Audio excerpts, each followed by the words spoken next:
Yes, guys, you know what time it is. It's your boy David at the Irish Hotspot, Ireland's #1 Spurs fan, the world's biggest Harry Kane fan, bringing you the weekly collab, the weekly roundup with Tottenham on tour. And of course, we are joined by co-host Jack Kanicki, the two Bryans, and Adam Clark as well. Jack, how are you keeping, my man? Looking forward to this one, Dave. Probably, some things that we weren't able to discuss last time with the Tottenham on tour lads. We stayed in our little bubble, Dave. Now, we're letting them back into it. Looking forward to what they have to say.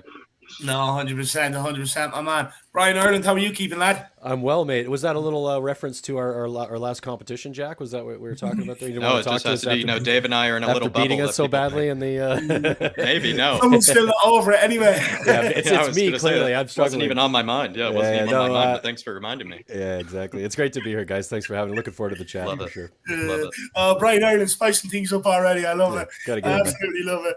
Dagan, how are you keeping, my man? I'm keeping good. It's good to be back home in Toronto.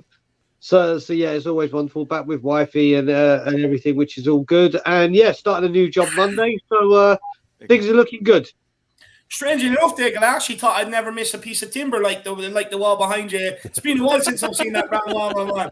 Mate, yeah, exactly, mate. Do you remember when I first started coming on We Are Tottenham TV? Yeah. People used to go with Brian in a sauna. I can guarantee you don't put mahogany in a sauna, but yeah, it's all good. Yeah, it's good to see this wallpaper again. It really is. Oh, I love it. And Adam, how are you keeping, my man? I'm all right, Dave, man. Thanks for having us all back here. It's great to be doing this collab again, and hopefully we'll be able to do it now every week from now on. Honestly, we got a tough game against United coming up Saturday, and but I hope that we can get some sort of a result and get payback for the absolute thrashing they gave us at the lane. So yeah, looking forward to the show, and also big up to everyone in the chat as well. Love seeing the Harris Army in action. Love it, Adam. No, big up, Adam. And yeah, exactly. I cannot wait for this weekend's game whatsoever. But look, we will be getting on to that a bit later on in the show. We'll just see who's in the building. We actually don't have much in the building yet. It's 3 o'clock on a Friday. I don't blame people. We have Rockstar 90. He says, "Happy Friday, everyone." Big up, Rockstar. Big up, Rockstar. I hope you're keeping well. Happy Friday, man. We have Krista Thompson says, "Hey. Big up, Krista. Hope you're keeping well." We've got Moondog. Good afternoon. Come on, you Spurs. Big up, Moondog. I hope you're keeping well, my man. We've got Big Boss Man. He says, "Woo!" Big up, Big Boss Man. I hope big up. We have Elijah Chesterman. Up or remove. Afternoon, lads. Big up, Elijah. I hope you're keeping well. We have Welsh Gal. TGIF. Thank God it's Friday. Big up, everyone. See, I'm down with the kids. I know what that means. You know those acronyms, Big up, buddy. everyone. Let's take advantage of the disarray at Old Trafford to get 3 points tomorrow. Hashtag come on, you Spurs. Hashtag Harris Army. Hashtag Flat Cap Army. And hashtag Tottenham on tour. Big up, Welsh Gal. I hope you're keeping well. Mark Cousins says, "Afternoon, lads. Come on, you Spurs. Come on, you Flat Cap Army." Big up, Marky Boy. We have Catman Jess. Big up, David, Jack, Brian Dagan, Brian Ireland, Adam Clark, and the Harris Army. Flat Cap Army, Tottenham on Tour Army. Hope everyone is keeping well. You know, David, you've just read that like the Hot Shot Tottenham song. When they start ringing, they start leading all the Steve Hodge. That's what you just had. David Clark, Jack, Brian Daigle, Brian Ireland, Adam Clark. They are going to put on a show for you. I was just going to say, with all this army stuff, Putin must be terrified. You'll see him retreating now. He never heard of us before. Heard of us before, but here we are. On that note, I just have to sing a song that I'm singing every day at the moment, which is Chelsea gets sanctioned everywhere they go. Chelsea gets sanctioned everywhere they go. Everywhere they go. I have to say, I've really been enjoying social media the last couple of days with all the Chelsea stuff flying around. It's brilliant. People taking pictures of double-decker bus with Norwich written on it, and it's Chelsea people with horse and carts. Chelsea game will be delayed this weekend. Oh, it's hilarious. I love it. Absolutely love it. We have Cuba 99 says, "Big up, everyone. Top panel on today." Big up, Cuba. I hope you're keeping well, my man. Keeping well. Ian Ferguson says, "More than all, cannot wait to catch this game while on the beach in San Juan." Wow. Jealous, buddy. Nice. Jealous. Yeah. Styling. You really didn't have to do that, Ian. I mean, it ruined the day for everybody. Yeah. Except for you. I mean, I know it's Friday, but you really didn't have to do that to us, Ian. Big up on you. Especially here in Toronto, where it's bloody snowing. Yeah. Being on a beach in San Juan, yeah, I'd rather be watching a game like that, Ian. Anytime. Big up, Ian. Oh, legend. We have Palatena says, "Good afternoon, lads. Big up. I hope you're keeping well." Abdul Akil says, big up everyone, big up Abdul. I hope you're keeping well. We also have P Dubs says, what's up, boys? Not much, my man. I hope you're keeping well, lad. We have Nick in the building, Lazy 801. Happy Friday, Harris Army and Mansour. Massive. I've always hated Ronaldo. Big up, my man. Big yourself up. Look, Ronaldo, he is declared fit. Apparently, he will be playing along with Edison Cavani, along with Rafael Varane as well. I think it's McTominay that's out and Luke Shaw that's out at the moment. So, yeah, look, Ronaldo plays. And look, maybe he's not having the best seasons for United, but he's one guy that can just turn it on like that. So we've got to be careful for sure. But look, I'm not actually hosting this one. Jack is. So I'll hand it over to the man. Yes, boys. And we're going to start off with something that's probably, quite, I wouldn't say easy, but maybe easy for some and probably quite interesting for some to start with. Everybody, Tottenham did release a statement about season tickets saying, we are pleased to confirm that we shall shortly be opening season ticket renewals for the 2022-23 season. We are freezing prices for the coming season, one which follows a challenging 2 years for all of us. With the pandemic hopefully now over, we shall also be inviting those season ticket holders who deferred for COVID-related medical reasons to renew their season tickets. Once again, we shall also be giving fans the option to relocate their seats, particularly now we have the new seat inventory as a result of increasing capacity to 62,850. What do you think, Brian? I mean, why are they doing it early? What's the real reason? Do you feel like they're getting fans to renew season tickets early? Maybe we could touch on later how they did freeze the ticket prices. It's not like it's more expensive, you could say, but why are they doing it earlier this time around? First of all, Jack, I have to say, out of this whole panel, I'm absolutely shocked that you came to me first. I'm absolutely shocked. Why could you have possibly come to me first? I started off with a bang. You I said Brian, I knew he wasn't talking about me in that case. Yeah, like he's talking about so do you know what? I mean, it's disgraceful. It's pathetic. It's a joke. And the reason I say this is, and he's well, I'll go into that bit in a minute, but there's people that, unlike footballers and the owners of this club, that don't have season ticket money just to hand whenever Daniel Levy comes calling to say, oh, here you go, have my money. There's people that put money away each month or have things to pay during the year. So when the season finishes and you start putting the season ticket, so there's people that are currently right now financial because of COVID and everything. It's a huge, huge problem. And to do this is absolutely absurd. I mean, don't get me wrong, people are going to renew. That's fair play. They're going to renew. But the one thing I will say about Daniel Levy is he's kind of taken the choice out of someone. Because I know a lot of people, and I mean a lot of people. Personally, I know them, and across social media, that have been saying the whole time, I'm waiting till the last possible day to renew my ticket. Yeah. To see if we've invested in the transfer market. Yeah. And that will determine whether I invest in this club anymore, because I'm sick and tired of the club not investing the money on the playing side. Well, guess what? If you do it in April, you haven't got a choice to wait till the last day in, whether it be June the 10th, June the 22nd, you've taken that option away from people. But it's stupid in a way that there's thousands of people that are on that ticket list anyway.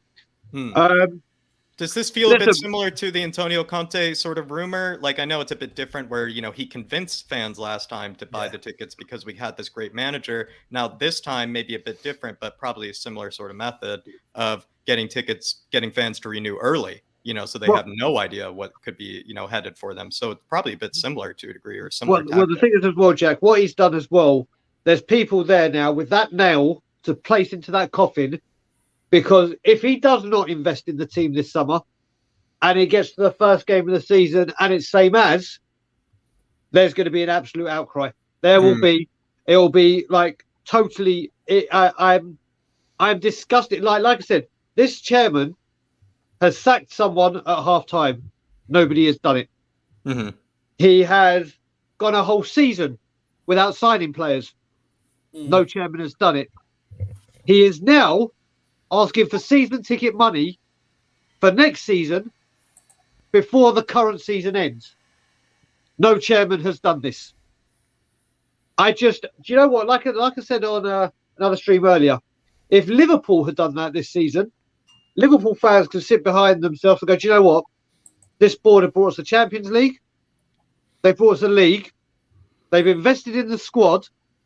You want my money earlier? Yeah, Okay, probably as much risk. Not as much risk maybe attached. I may not agree with you calling it early, but if that's the way the club wants to do it for this season, I'm behind my club. I back my club. I have faith in my club. I have faith in the board. Here you go. Yeah.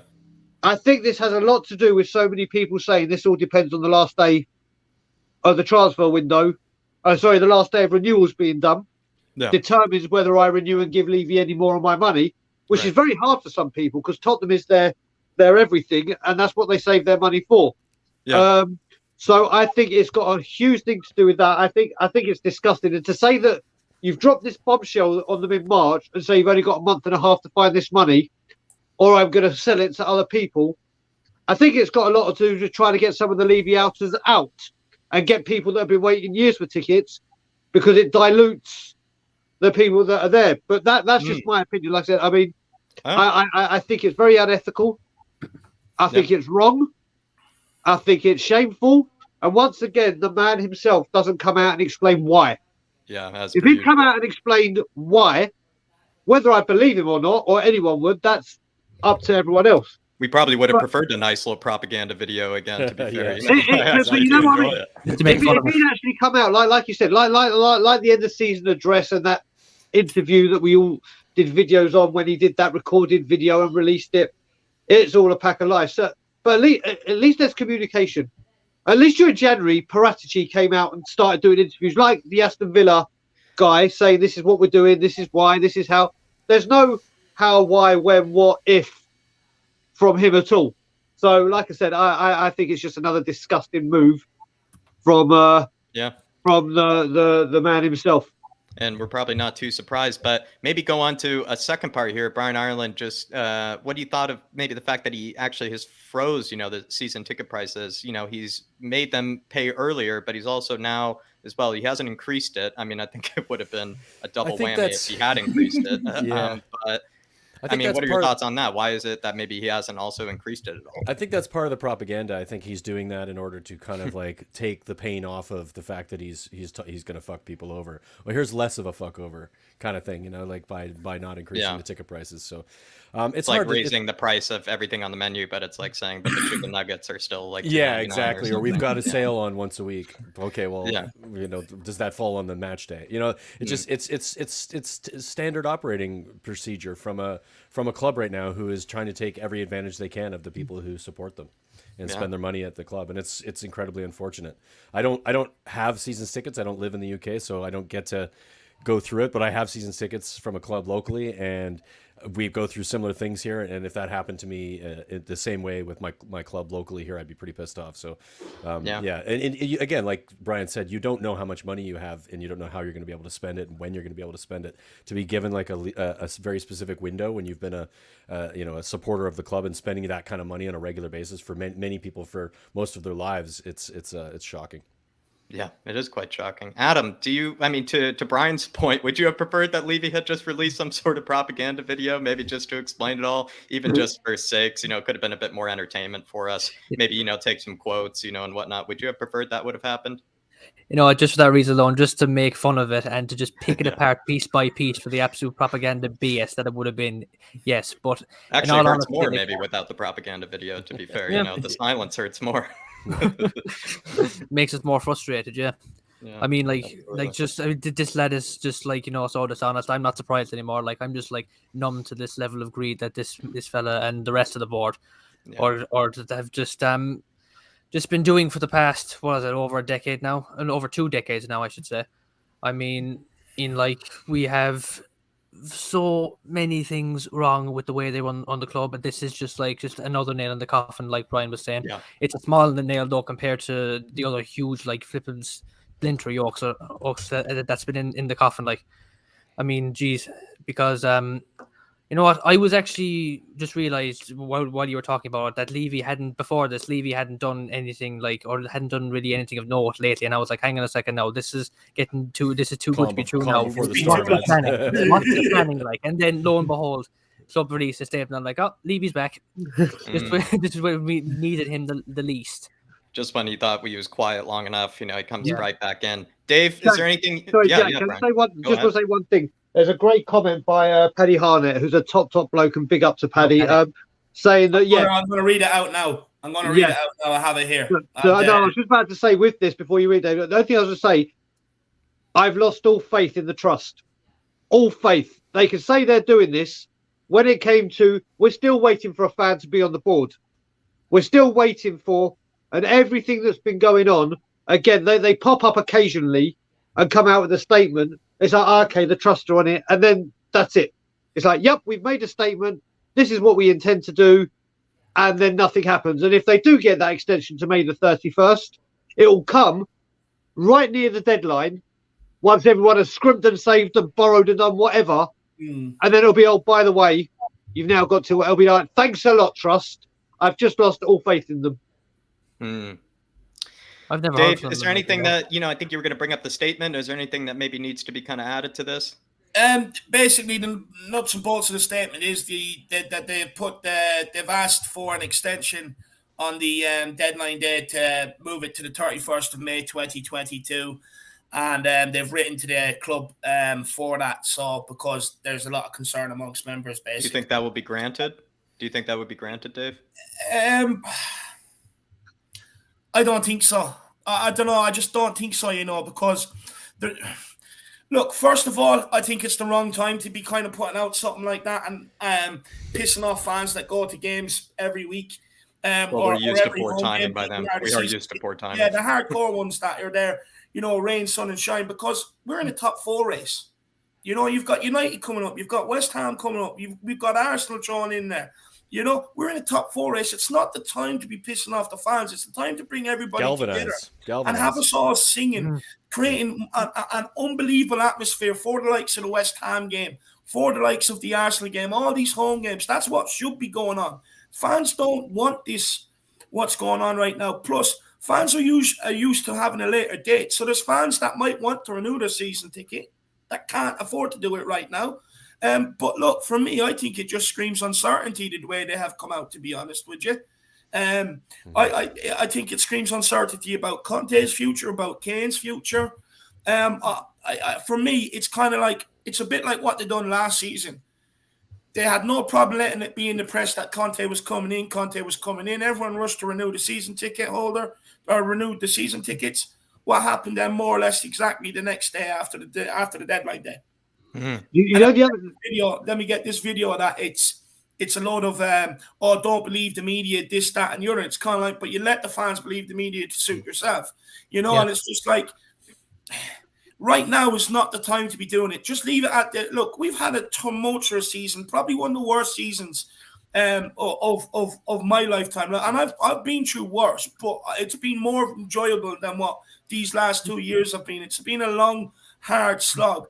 And it's kind of like, just don't upset the apple cart. Let us just, sing this, get behind this team until the end of the season, and then, start looking at renewing season tickets. But doing it right now, it screams of panic, it screams of uncertainty, and I'm not sure why they're trying to do it.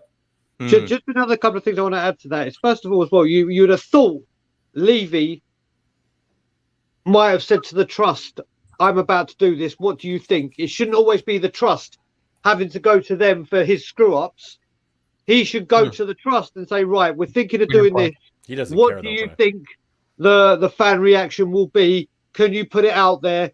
Because to just do it without going to them, it shouldn't be, like I said, I've lost trust for them, but it shouldn't be the trust having to go to them every time. Surely they're there for him to use as some kind of market research and say, right, we're thinking of doing this. And the other thing, there's a lot of people going, brilliant, there's a price freeze. At least he's not raising tickets. That's a really nice thing for him to do. Of course it's not. How can you rise the tickets? That's already the most expensive. How can you rise the tickets when we don't know if we're going to be in the Champions League, the Conference League, or the Europa League, or even not in Europe? Can you imagine if he had raised them and we didn't get Europe? Or if we had raised them and we got Conference League? Freezing it isn't. oh, he's trying to save you money. He can't raise It's them. convenient, Bri. That's why he Yeah, did it. he can't raise them because he has no idea where we're going to be. If we knew we're already in the Champions League and he throws it, fantastic, good move, smart, whatever. If we made Europa League, okay, that's still. But when you don't know where we're going to be, you have no right to overcharge.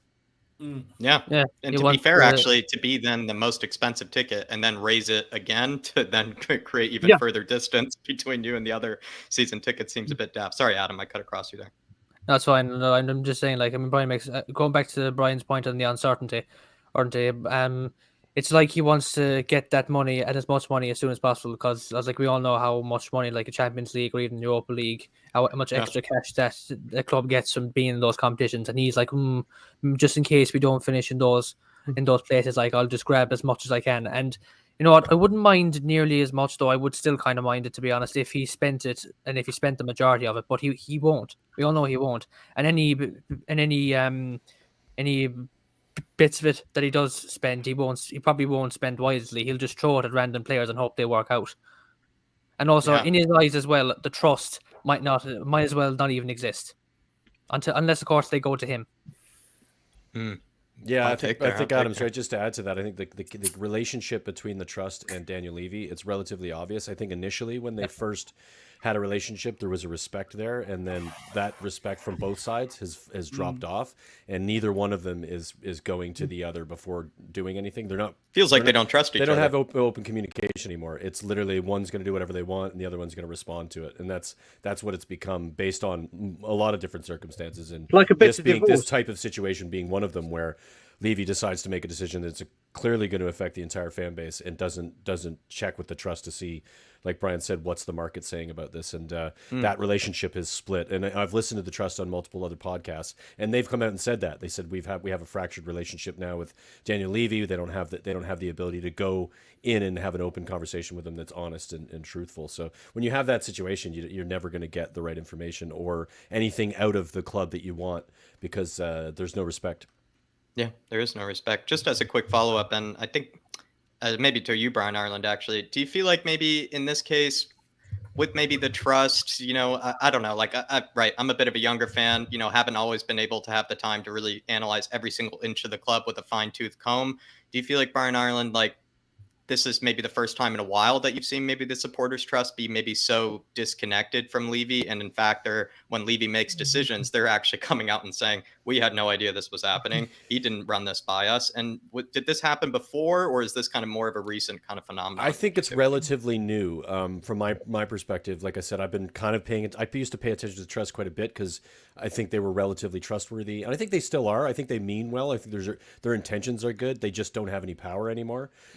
That power was lost arguably during the pandemic when Levy started to do these propaganda videos and started to make these decisions that were going to affect the club, that they didn't go and have that discussion with them and didn't let them into the boardroom to make those decisions. So it is relatively new. It's probably in the last couple of years. There's always been fracture between them. Levy is Levy. He is like, I run this business. Why do I have to go talk to you guys about it? But then recognizes that his one sort of avenue to discuss things with the fan that's legitimate is this trust that exists.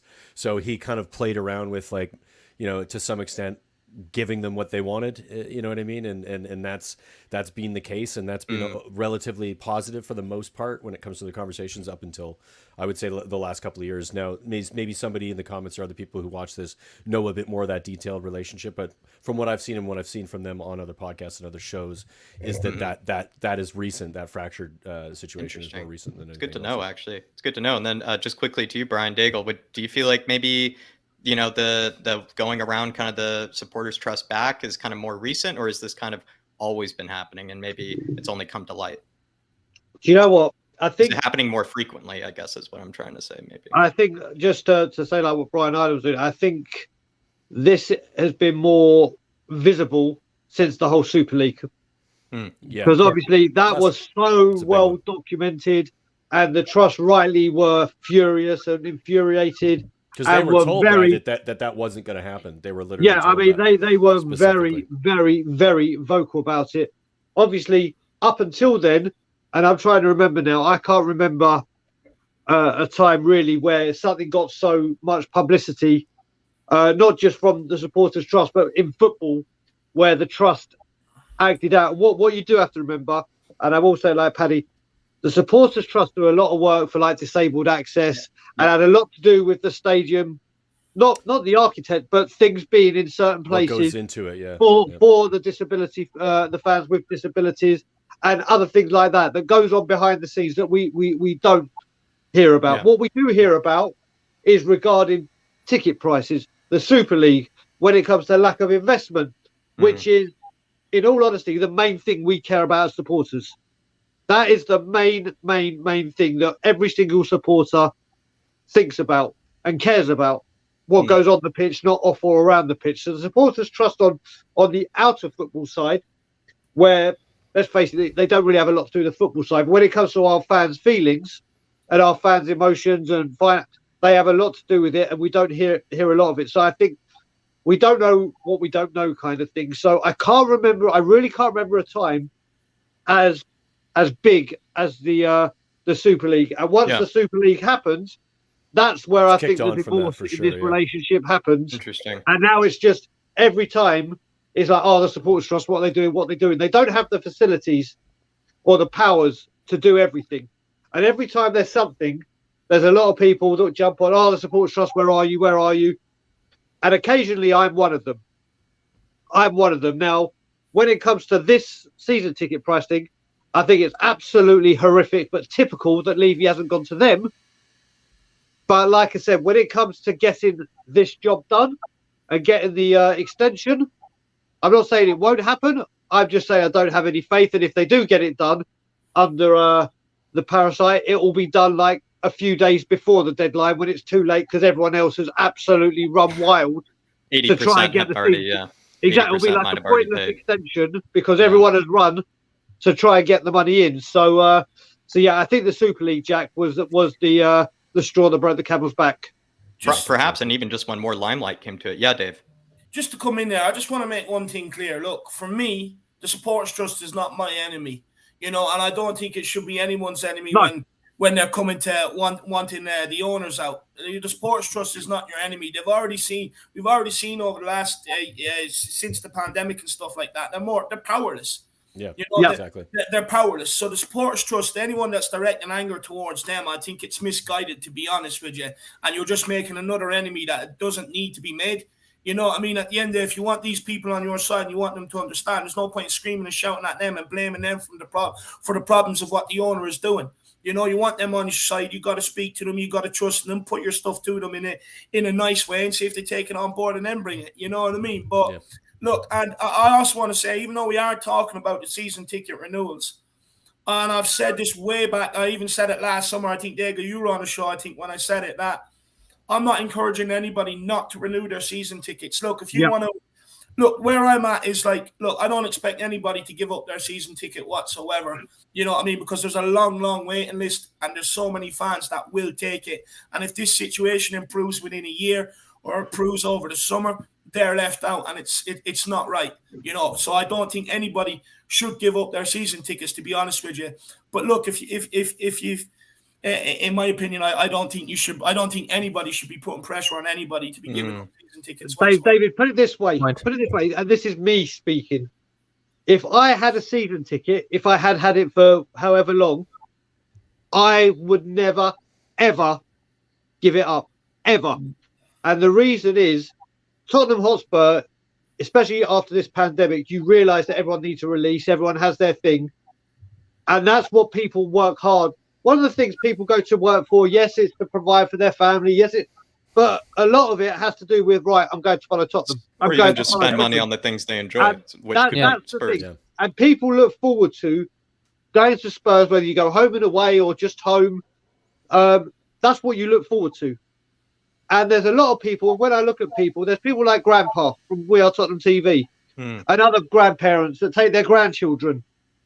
And it becomes like a thing you do with your family. And there's people that will give their season ticket to their kids when they get to that age and whatever. And you go there to support the team.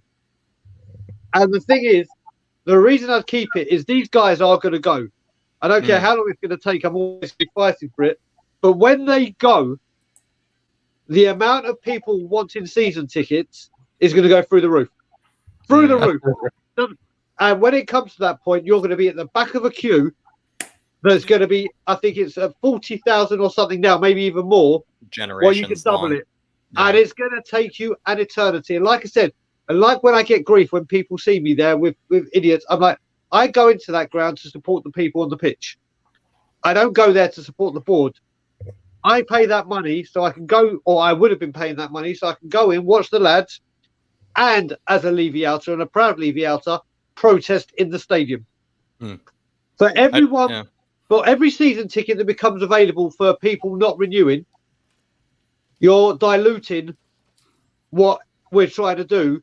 And there's people that are going to be there that may not be Levy Out. There may be people that leave you out, but the Levy Out may say, I'm not giving him money. But then you're going to get people that are just happy to have their season ticket, which everyone is right to do. But there are people in there that will fundamentally stay, that go there and will protest every time a Levy thing comes. And those people will leave, and it's just going to be taken by someone that won't. So if you've got, I've always said this, I've said this on our channel, every channel. If you've had your season ticket and it's the one thing that gives you enjoyment, don't give it up. Ever give that up, because you'll never know when you'll get that enjoyment back as a season ticket holder. Beautiful. Yes, you'll get ticket. So yeah, I echo what David's saying when it comes to giving up season. I always have. Don't give it up just because of him, because he will go. And like we've said 1,000 times before, Spurs and Tottenham last longer than the ownership. The ownership doesn't last as long as the club. Forever. The ownership, to be fair, probably your season ticket will last longer than Enoch will. Probably these are very painful years to be paying a certain person to see your club. But to be fair, you could maybe make the argument that your season ticket will always outlast, if you're able to afford it, will outlast ownership. The Enoch ownership. Yeah. And you have to remember as well, some of these people are going to games long before they even came near this club. You know, exactly. you can't expect them people that have made that it's been a lifetime to them. It's been a religion that every fucking home game they're down there no matter what. You know, you can't expect them people to give it up just because there's a couple of clowns upstairs in charge of the club right now. You can't ask them to do it. It's not fair. Yeah. And just on the supporters trust, just like what Brian was saying, like, look, they always come into the limelight when they're when stuff like that comes out from the board. People are always looking what's their reaction, and whether you like it or not, you have to understand that Supporters Trust does so much good work as well. Like Brian was saying, the disabled people, you know, for stuff that isn't spoken about, stuff that goes unnoticed. Don't get enough credit for either, you know. Yeah. It's a lot of work. It's a lot of work, and they're all volunteering as well. It's not. It's not their jobs, right? So they're doing that over and above their regular job. They deserve some credit for putting themselves out there. Like the sad thing is, Adam. Yeah. And the sad thing is, like, some people just don't want to recognize the work to do because they're too because they just want to like shout at them. Yeah, selfish. Shout at them and blame them for all the problems. I mean, they're not the problem. Like, I mean, we'd love it if they did a bit more just regarding Navy out, but I mean, the things they're doing, like, you know, like you said, for the wheelchairs and all that stuff, like, and all that stuff is like great. Yeah, and to be fair, Adam, I think you're right, because if we maybe we could direct more, like, could you direct more blame towards them? I guess you're allowed to, but like David had said before, you know, they're actually theoretically kind of powerless, you know, at the end of the day. You know, they could, you know, if Levy wants, you know, he could go, you know, full dictator mode. He doesn't need them and to ignore make them any when decision. he feels. And we've seen him actually do that before. We've seen him do it in the past, where he just ignores them and then just actually deems them powerless by doing that. And so to be fair, as much as maybe some people want to direct criticism towards them, like David had said before, I feel like, which is an important point, when they are actually theoretically powerless, you then have to take into account what they can do is only what Levy allows them to do. And you also have to take into account, though, Jack, that the club don't have to have a supporters trust. You know, the way it's kind of put, and it's not right. It's kind of like they're doing a good deed, a good gesture to kind of have the supporters trust and hear them out and stuff like that. They don't have to have the supporters trust. So when the supporters trust go into negotiations or they go in with these things, they're already on leverage the back foot going into it, because they have no power going in there. There's nothing there to say that the club and these supporters trust have to have these meetings. So the way they have to approach things may not be as strong or as forceful as people would like. But you also have to understand, you can't do that either, because then you really do lose any sort of negotiations whatsoever, and then it's done with, So you always have to understand everything they go into, they're always on the back foot. Yeah, you have to remember as well, just very quickly, to Daniel Levy, the supporters' trust are very, very powerful in the way that they're just another deflection. Oh, you can all bitch to them, go bitch to them.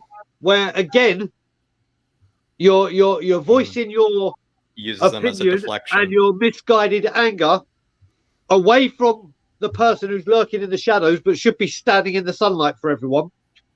And you're all going there. You're all directing it there. So, hey, Mary, so you're all directing it there, and who's getting away scot-free once again? Man over here. I mean, I've seen some tweets today where people are going, "I'm so happy that we've got Levy. Look what's going on with Chelsea. Oh my God, see how well we're run." I'm like, what? Yeah, that's such a strange. It's like, I think that's the people that are coming out with this. Oh, I'm so happy. Praise Levy because he is so wonderful and everything is going on. And look at that. Look what's happened at Chelsea. I'm sorry, just because we're not run with someone that has links to him, that means because we're not mutually exclusive. Essentially, it's just it's like fallacious way of thinking. I would say also two different. Like after we won against Man City and someone tweeted, "Where are all the Levy outers now?"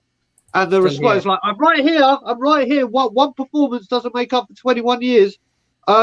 It's just lunacy.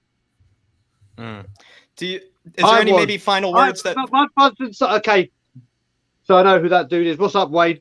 My parents are originally from Tottenham. I'm born just outside of Tottenham. Yeah. Well, I'll put something in the private chat. Is there any maybe final words, any final kind of comments that you feel like maybe haven't been hit, maybe before we kind of move on to, maybe the actual football to a degree? Is there anything that maybe hasn't been touched or said? Going once, going twice, and sold. We are moving on, everybody, to kind of that constant sort of issue with maybe this preparation issue. And there's been some kind of, information kind of like leaked maybe about Antonio Conte's days, even with Inter as well with Spurs, that he does actually need maybe plenty of days of preparation before a match. Do you guys feel like we have about 4 days to prepare for the Man United fixture? Do you think this preparation problem will come into effect versus United? David, I'll start with you.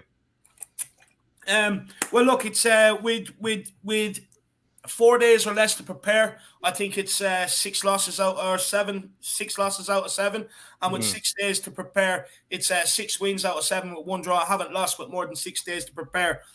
So that just goes to show. But look, that comes down to how tedious and contest planning is for every single game, tactics wise, where people needs to be, where he wants them going forward, where he wants them positioned defensively, all that sort of stuff.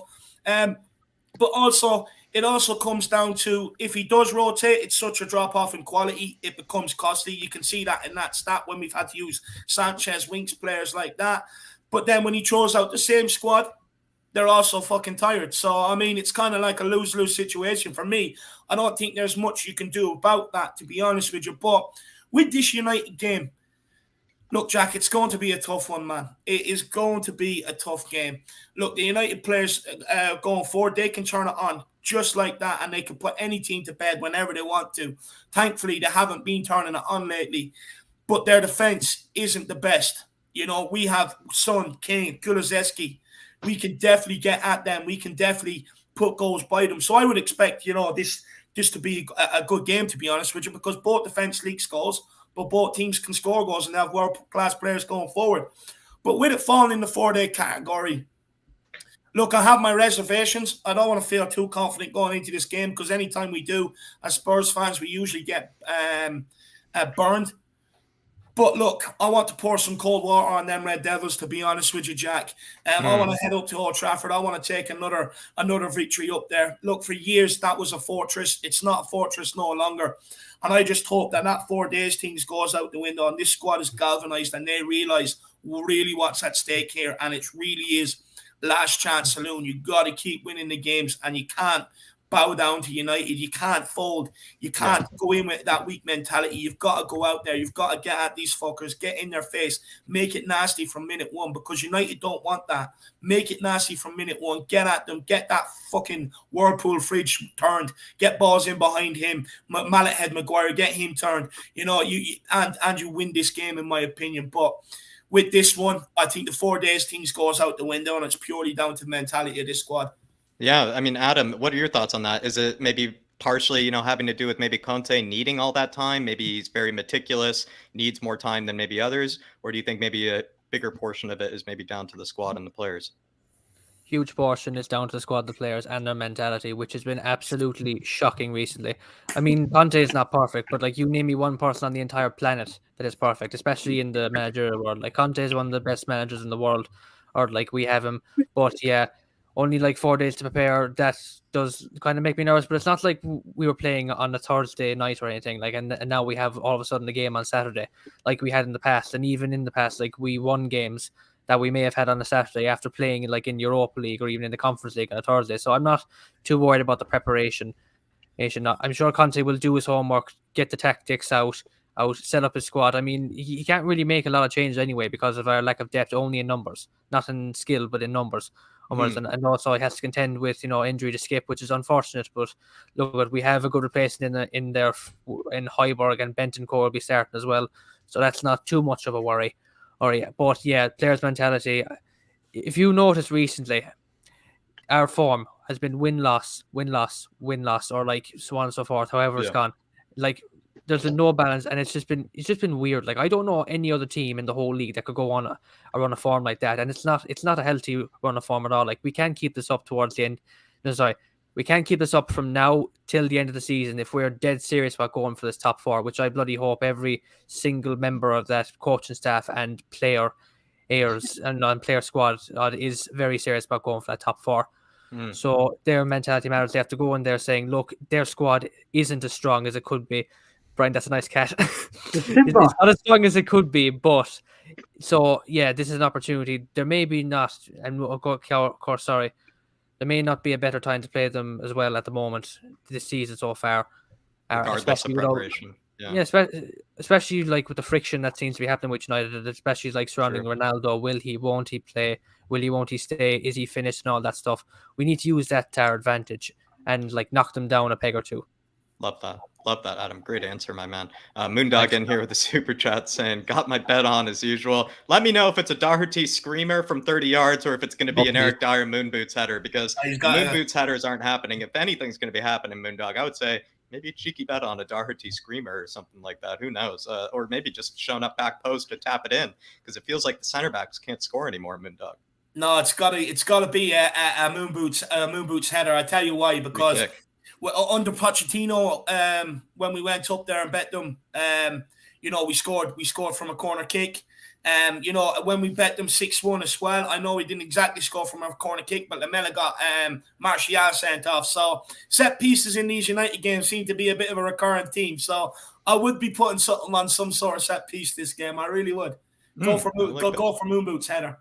Yeah, and to be fair, even especially with the way Man United defend, maybe some sort of like kind of weird routine actually could catch them off guard, because they haven't been great from set pieces, I think, this season either. So maybe some sort of funny kind of tactic like we did against Brentford with Sonny or something like that, something to maybe throw them a bit off guard, I would say.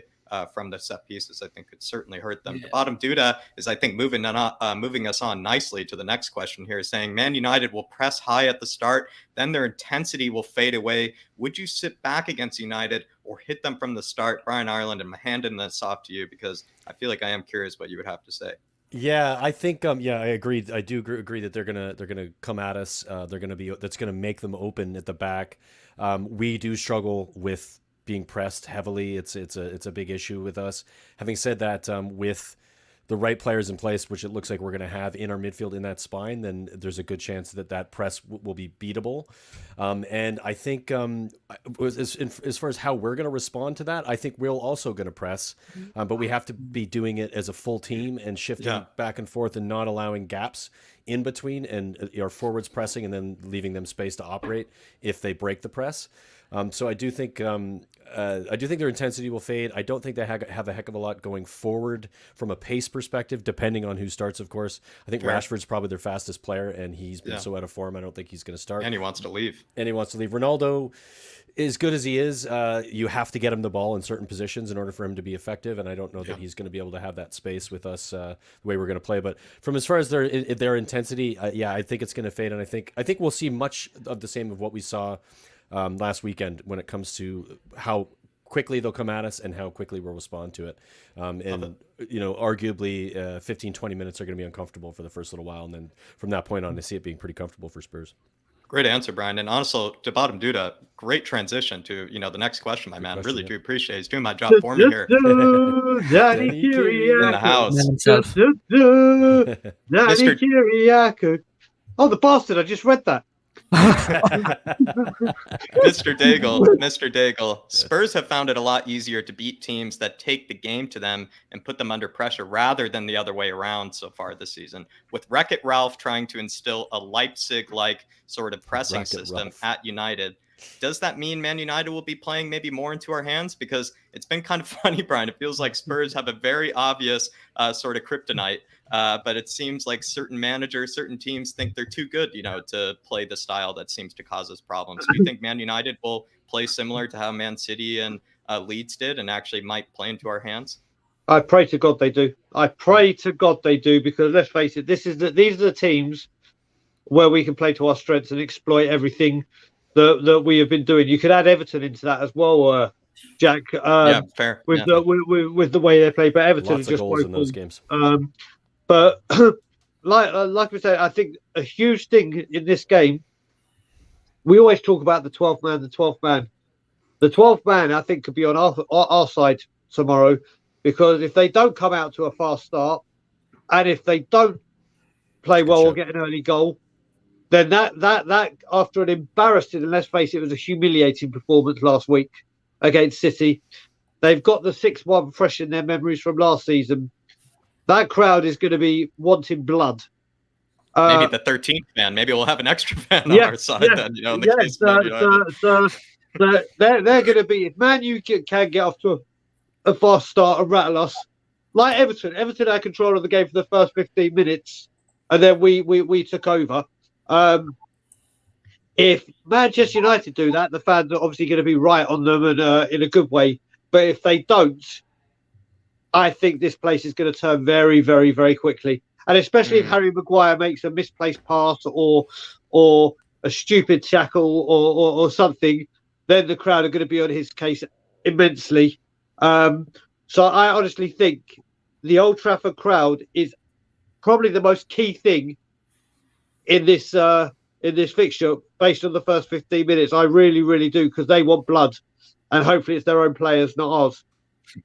Absolutely. I'm actually kind of interested in that. I thought about that as well, actually, that Man United will actually start turning on their own players. Yeah. But I've also said this to David. What does worry me, though, is the players for Man United might actually know that themselves. So they might even play a bit out of character. And by I mean out of character, actually start playing well. And you could see that, like, the pressure of Spurs coming there. Like, it also feels like, for me, like, Spurs are one of those teams that, like, the Chelseas, the Man Uniteds of the world, no matter how bad a form they are, it just seems like they just can't, lose to us. They just seem to take it personally even more if they lose to us. So I'm a bit worried that, they'll just be a different Man United than we've been seeing. And then just the next week, they'll be back to their old selves. I don't know. I'm just a bit worried. But to bottom Dudas, Dave, saying, for some reason, I'm worried about Pogba tomorrow.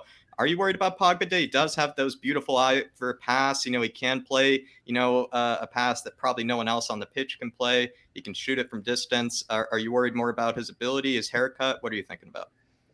Yeah, look, I think it'd be fascinating to see what haircut he has. He's another one. He likes to change it from time to time. That. So that's probably a bet, Action Moondog, you could put on. What color is going to be in his hair tomorrow afternoon? Who knows? I'm going for white. yeah, that would be nice. But look, when it comes to Pogba, he does have 8 assists this season already, to be fair to the guy. From midfield, Bruno Fernandes, I think, 9 goals, 6 assists, something like that.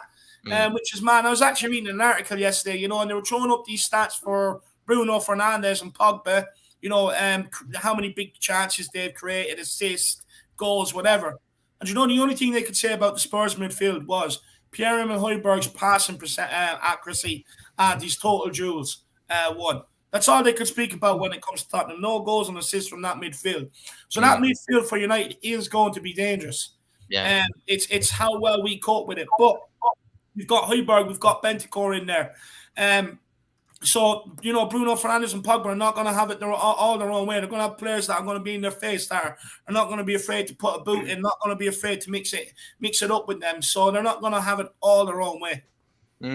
Brian Ireland, do you think, this sort of style that Ralph Rangnick is trying to impose, on Man United, does that actually play into our hands? Do you think he'll sit back in his own stadium, or do you think he'll be a bit naive, kind of like the other teams that played? Yeah, I don't know if I would call it naivety. I definitely don't think he'll sit back, but I don't think it's naivety. I think it's him trying to figure out still, and this has been part of their problem, and the reason why they're so inconsistent is that they don't necessarily know what they're supposed to do, and it's kind of he's tinkering a lot with the starting lineup and not 100% confident with the style. When they're a better team without Ronaldo in it, which is a strange thing to say, even though he scores a heck of a lot of goals and he's involved in a lot, or they're better as a team. Like the old team. Ronaldo is the problem. Yeah, I mean, I wouldn't say he's the problem. I just say that they can organize themselves with a whole 11, whereas with him in the pitch, they have him as a focal point, and I agree. And I think the players, intellectually, when it comes to how they're thinking about the game, they see Ronaldo in that, and they try to get him the ball. It's just what you would probably do if you're playing with a player like that. You kind of initially go, get it to Ronaldo, and in doing that, you take away the other options that you have going forward. And I think that benefits Spurs massively. I think if that's going to happen, if Ronaldo's playing, I'm happy about that. And I think that actually means Pogba is going to play deeper, and so is Bruno Fernandes, which makes them less dangerous going forward, which means that all we really have to do is contain arguably Sancho and Ronaldo and the ball's getting into them. And that's a lot less to do than if you've got a front three who are fluid and dynamic and they've got their midfield a little bit further forward, which is what he did at the beginning of last game and most of last game, despite it falling apart against City. It's City, so they figure things out. But I think from a tactical perspective, it plays into our hands massively. And I think, like I said, I think that first 15 minutes will be much like we saw at Everton, but from that point on, I think Spurs will gain control of the game. Interesting. And to be fair, it probably is actually a bit harsh on him to say it's naive because it's the style that he wants to impose. And, we're saying the same thing with Conte, to say that Conte should do a different style, we've actually said is kind of ridiculous. And maybe you could say the same thing actually with Ralph Rangnick. He's allowed and, perfectly okay to do whatever he thinks is his best way of sort of winning, which who knows? Maybe that style could play into our hands, though. To bottom Duda, I am a bit worried about Pogba, but pick yourself up, my man. And it's probably the case that just those two are just excellent creators. They can just create something out of nothing. And to be fair, Man United, no matter how bad they play, even that goal they scored through Jadon Sancho, you just were kind of like, yeah, that can just happen. They can be atrocious the whole game. Just one moment of brilliance from one guy, and then they equalize, and that could be a bit worrisome for me. Moondog saying got £10 on Dyer, 45-1, and £10 on Doherty, 22-1. That's it. Is that crazy? I feel like Doherty. I feel like be higher per Dave. I mean, higher odds. I feel like for Doherty. It sounds a bit crazy to say that. It's only 22-1. Good odds. What I will say is Doherty has been in some good positions, and he most recently scored against Leeds. So I'd say that's why Doherty is at a lower price than Dyer. But what I would say, Moondog, if there's if you can bet on Doherty getting an assist, I would definitely be putting it out cheeky fiver on that because that's definitely a possibility. Yeah. I'll tell you what, my score prediction has changed. I've been saying 3-1 Tottenham. I'm now saying 2-0 and Dyer and Doherty to get the goals. Nice. I want a Dyer free kick. I've been waiting for the moon boots free kick to just go flying in. Bobby K saying, big up lads. What is the biggest factor? Our win/losing form or the 6 days rest? That is actually quite interesting, to be fair. I think they're both tied to a degree, though, right? Aren't they kind of mutually they are kind of the tied same together? thing. 50-50, in my opinion. Yeah. So you could say that they are quite erratic, but then there's like a logical explanation that we were going back to, Bobby, about there maybe isn't a coincidence that days of preparation are somewhat linked, maybe not correlated, but somewhat linked to also the kind of inconsistent form. And we did just discuss, maybe it has more to do with the players than it does with Conte, but to be fair as well to the players, it is something that is a bit of a reputation that Conte actually does seem to have as well. And it will be something that will be interesting to look at next season, if it actually is the case next season for us as well. just to add to that a bit too, the rest, the 6 days rest, and that run of form that was sort of very inconsistent also fell with 4 games on the road in a row. And so that can be taken into account from a rest perspective, not being able to necessarily not only not train, but not train at home. You're traveling quite a bit, and I think all of those things tied together to that run of up and down is it needs to be considered that we were on the road for 4 games in a row. Yeah, Right. I'm gonna come out. He wants a straight real here. answer. Someone's got to give him a real answer. I'll Someone's give got to it. take I'll a give side. him the real answer, Bobby. This one's for you, brother. I saw that answer. For me, it's the 6-day rest. It's the 6-day rest that heavily outweighs it, and the reason I say that is, forget the recuperation and the recovery time and whatever. Everyone, I think right now, I know Conte's got a factor of this happening. Like you said, in European competition, he hasn't got very far, but we've got to remember that he came in November. Yeah, didn't have a sun. All right, he's been there a few months now, but since he's been there, because of postponements and everything, it's just been game. And you've got to remember, there hasn't even been the international break really for him to. There was one during the transfer window, but it weren't really one bit where break. he had 2 weeks, Brian. But that some players went on holiday because they weren't playing, whatever, which is fair play. If he had been here at the start of the season, or like you said, Jack, we start next season, and it's win lose. Then you've got to start thinking, what is it? Real. And I think having this time where we're seeing the change in Doherty, and I think it's because he's got 5 or 6 days with him to say, right, this is what I want you to do in the gym. This is what I want you to do here. This is what I want you. Thank you, Mary. This is what I want you to do there. This is what I think he can implement everything. In 3 days, you're trying to get so much done, or bits and pieces done.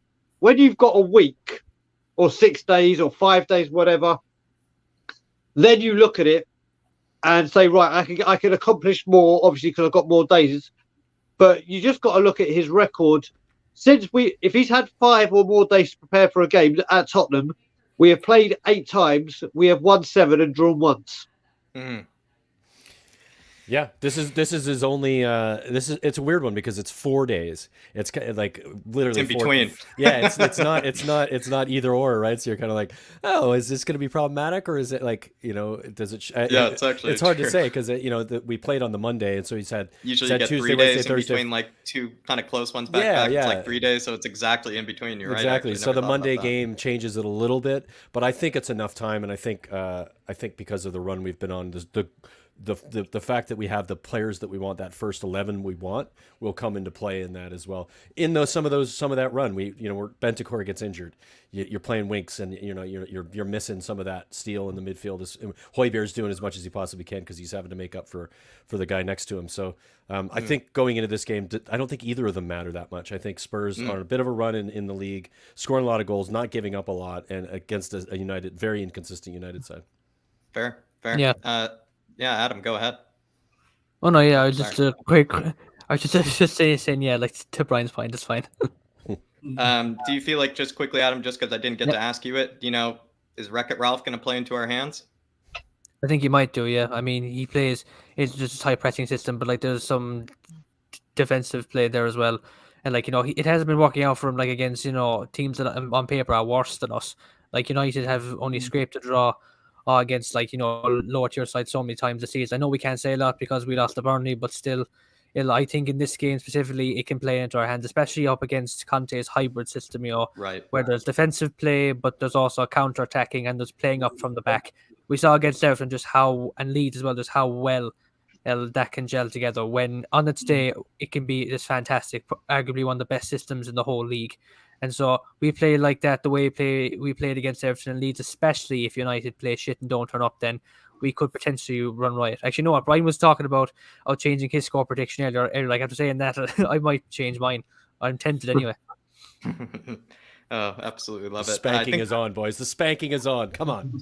And, I think perfect transition to, a bit of a spanking question. Man United have a lot of negative reports surrounding their dressing room. Players like Maguire are out of form, and confidence in Ralph has waned quickly from not only the fans, but the players as well. Will this toxic, out of form Man United show up Saturday, or do you fear a different Man United will be out there that could cause us problems? David, I'll go to you this one, because this one is something that is kind of weighing on the back of my head. It's like, could Man United just be a completely different team than what we've been seeing? Will they just all of a sudden, have everything click, and then the next week they'll be back, to their old ways? Do you see Man United crumbling, or do you see them being a different sort of team? I'll be honest with you, I struggle to see them coming out and just being a complete different sort of team. Look, Cavani's fit for this one, but for the last one, it was rumored he didn't even want to play for United anymore. He refused to play. Ronaldo, apparently he had this hip injury, but then they're talking about him being in Portugal last week. You know what I mean? So it's kind of what's going on there with some of their top players isn't great. Look, Paul Pogba, I mean, that guy's been twerking for Real Madrid since he's ever arrived at Man United. It's unbelievable. So, he doesn't even really want to be there. Look, Sancho's come in. He hasn't looked anywhere near the player Marcus Rashford since he's gone into politics and being a politician. His football career is slided. So there's a lot wrong, a hell of a lot wrong at United. You look at Lindelof, Maguire, De Gea. I mean, they don't even know who to blame each week. There's that much going on there. Honestly, it's like it's like a, them jungle gym, the jungle gyms the kids play on. It's like that, man, with them at the back. It's absolutely ridiculous. Wan-Bissaka, 4 Bissakas, it doesn't matter. That guy, he can't go forward with the football. Luke Shaw breaks. Quality, David. Luke Shaw breaks down more than a car with no oil in it. You know what I mean? It's absolutely ridiculous. So for me, they are an absolute shit show right now. They're a calamity. And I struggle to see them coming out and being a different team when there's that many problems in the dressing room, to be honest with you. And then you also one Bissaka, 4 Bissaka.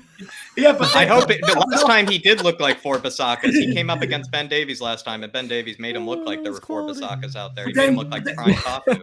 But then you have Wreck-It Ralph coming in to steer the ship, taking over from Ole Gunnar Solskjaer. I mean, when you look at Wreck-It Ralph, I mean, in all honesty, he looks like a school principal. He doesn't look like a guy that should be doing anything with football. And to be honest with you, he comes across very boring, and the players know that too. They don't even want him there. Look, for me, I think what Wreck-It Ralph is hired as their carers, getting 50 quid a week for caring for Maguire, 50 quid a week for rubbing Luke Shaw down and stuff like that. It's absolutely ridiculous. He's more a carer than a manager. So, I wouldn't expect him to be able to turn it around. I think their season's over. Caretaker role, babysitter role, kind of all the same thing, probably. Wayne Bonner saying, turned up late. What have I missed? Howdy, y'all. You missed a very good discussion, I think, on the season ticket kind of renewal situation, Wayne.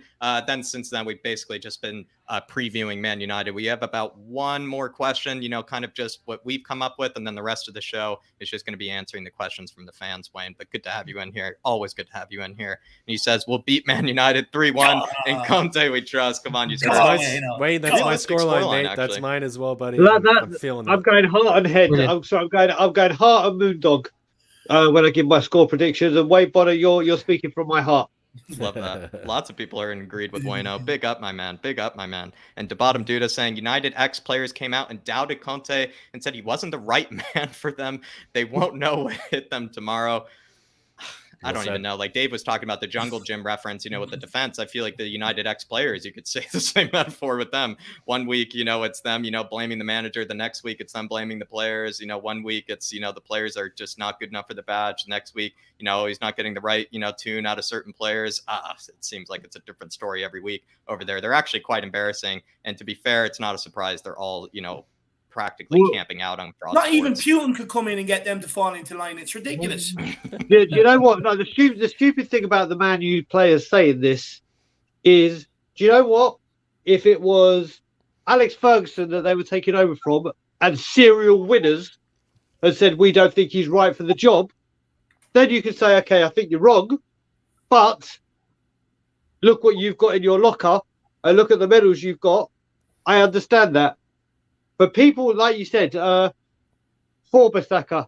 I actually want to go 1 Bissaka, 2 Bissaka, 3 Bissaka, 4. Well done, David. So you got that. You've got people like Harry Maguire. You've got Fred. McFred. You've got these type of players. You've got these type of players, and they're saying Conte. It's because Conte will work them goddamn hard and make them do their goddamn jobs and call them out. You'd still have them when they're not. And like they said with Ragniak, Paul Scholes said it. He said with Ragniak, like what we've done with players since Poch, where they don't like the manager. Oh, we'll just play shit. We can get him out. Yeah. Why man? You don't know what the hell's going on. These players can say, do you know what? If we don't get picked, it don't matter. Well, who cares? He won't be here in 6 months. But how people can come, how Man U players have the audacity to say, I bet you Ronaldo wasn't one of them that said, no, I don't want Conte. I think it's ex-players in particular, Bri, that he's because about. I think it's in so reference like to that culture. The pundits in particular who are yammering. Well, they don't know or what how they defended okay. Schuschneider. They defended Schuschneider at every single opportunity well, of they course had. they're going to. And then with Rangnick, it's like, buddy. they put him on blast. And it's just kind of doesn't really make a lot of sense, to be fair, because there are a lot of moments when, Solskjaer really did deserve criticism and they wouldn't give it to him. They just pointed it elsewhere. And now when you probably would say, probably has more sometimes to do with the players than it really does with Rangnick. They seem to be pointing the finger towards Rangnick. It just seems like they're just pointing the finger in the wrong direction each time. I would actually say that ex-United players.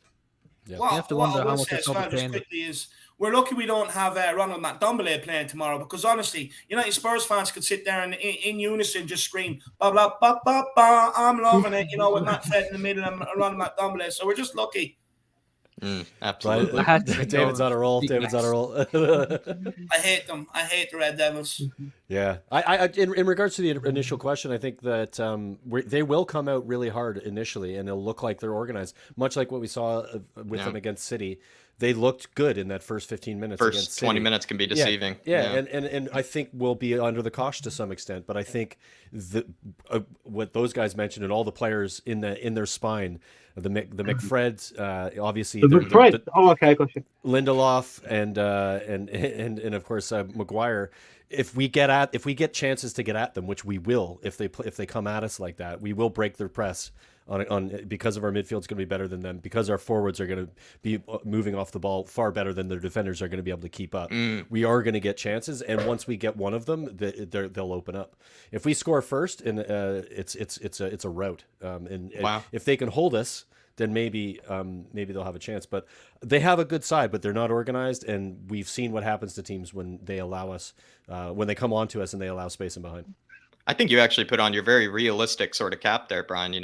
Honestly, I think that's exactly how I could actually see the game going. Yeah, and if they score first, it's different. Like, it could go the other way, and we could end up struggling to try to break them down because they will. Or even how you said the first 20 minutes could be really good from Man United, and we could be a bit under the cosh and be quite worried. And then who knows, 20 minutes later, that all goes away. Another own goal, and we're good to go. Come on, love it. I think it's actually quite realistic. Understep the own goal again. Come on, make it happen. Let's see it. Wayne Bonner saying, "Oh, are Man United a team?" Who knew? I would say not at this moment. Just in uniform, buddy. Just in uniform. The rest of it, no. An assembly, maybe you could say, assembly of some kind. But pick up Wayno. It's just 11 players going trick or treating without realizing it ain't Halloween.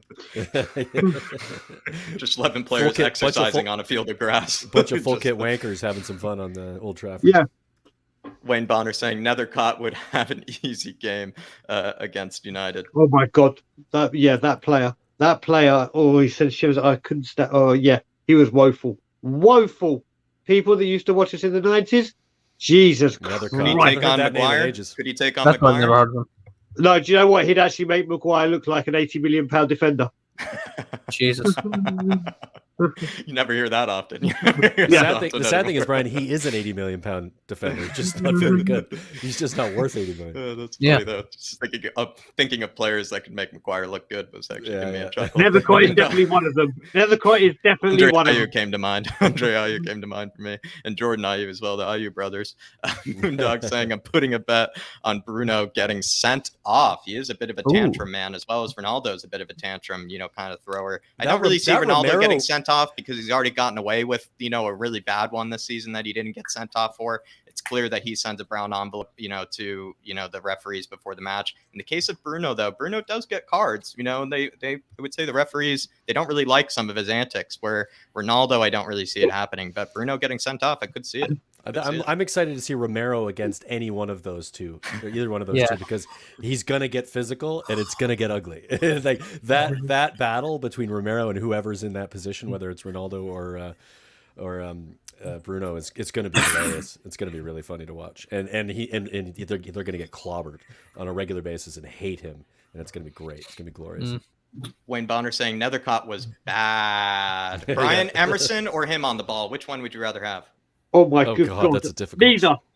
Jesus Christ. I Well, have no, to get an idea of who this guy is, though, Brian. I'm going to say the same thing that Bobby said. I need a real answer here. I need a real answer. I'll give you the kind of thing that, and I'm sure Wayne Bonner will definitely know where I'm going. The season we had Jurgen Klinsmann the first time, 94-95, we were flying, and I mean flying at the start of the season. Klinsmann could not stop scoring for fun. And I went to Spurs Southampton. And we went 1-0 up. Jurgen Klinsmann scored. He just won Player of the Month for August. Then Judas got sent off for giving away a penalty, which Matt Letitia scored. And then in the very, very last minute, the most horrific cross came across, like tumbleweed, just going across an empty road. And Stuart Nethercott went all kung fu fighting and completely, like the ball was going as slow as, went to kick it, completely missed it, like dummied it for Matt Letitia to just put it 2-1. He was honestly, I honestly, if I had a Spurs worst 11, he is captain. That's how I put it. I was wondering why Emerson it is by the looks of it. Emerson it is. He'll be taking off the ball. Yeah. Now I know. Really, I'm glad I missed those days. I'll tell you what. After this, Jack, just go and type into YouTube or anywhere. Spurs 1, Southampton 2, September 1994, and you'll see everybody was kung fu fighting.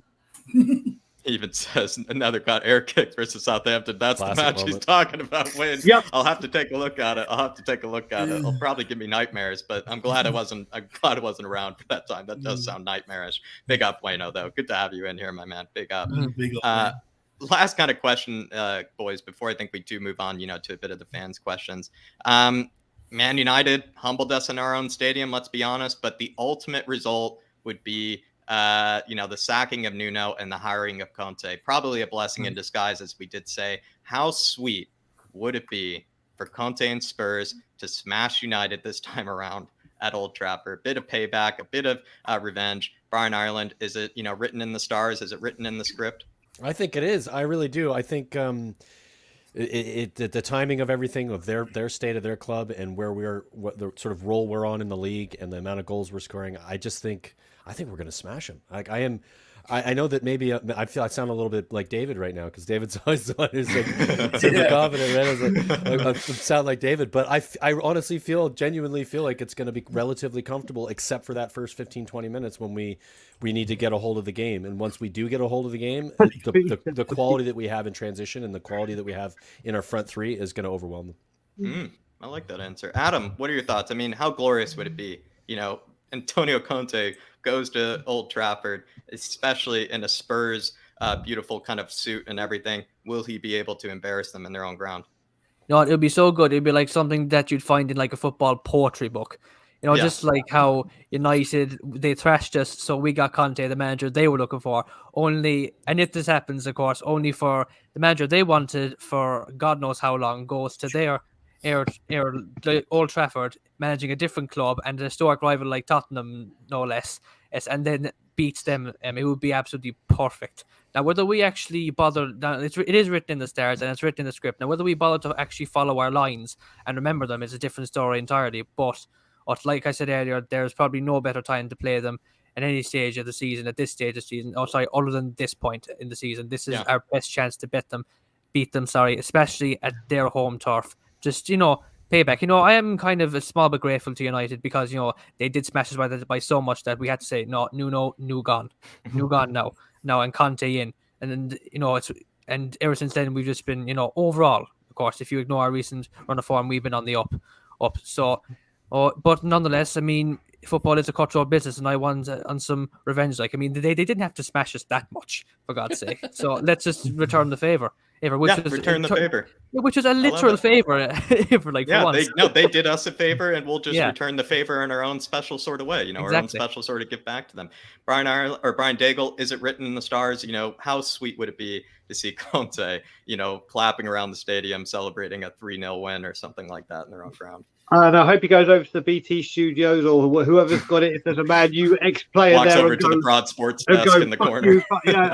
Listen, it's written in the stars. Listen, we're going to be the only team to do the double over both Manchester teams because we lost 3-0, but we blatantly won that game.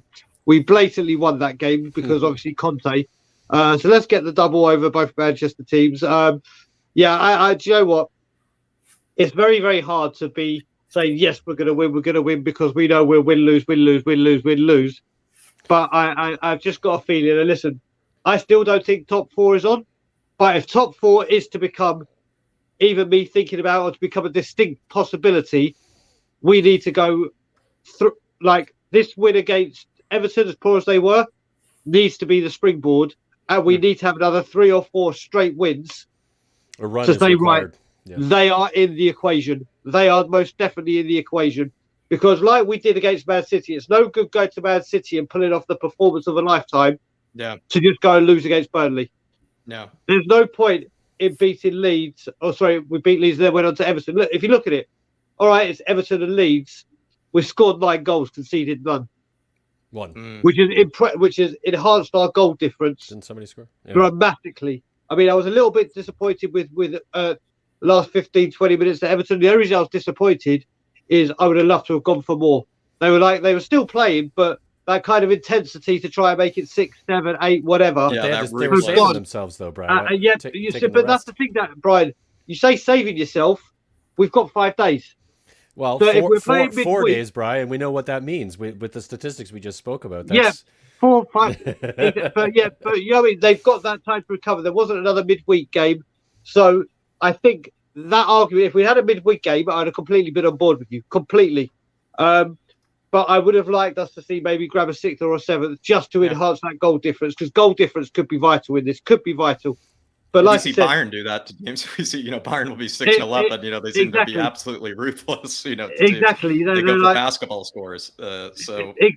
Jack, by the way, so like I said, it's imperative. Put it this way: if we get a draw, I'm pissed off because it just wipes out what we've done against Everton. We need to have 3 or 4 games from now, so 5 in total, I reckon, including Everton. Win, to say, right, we are right back in this thing, because we've got a top 4 challenger. We have to win these. We've got to claw 6 points back on Arsenal, and hopefully my friend who's still in the chat, if he's still there, Wayne Holland, come on Leicester, smash the filth, come on Leicester, and then that's when we can start talking.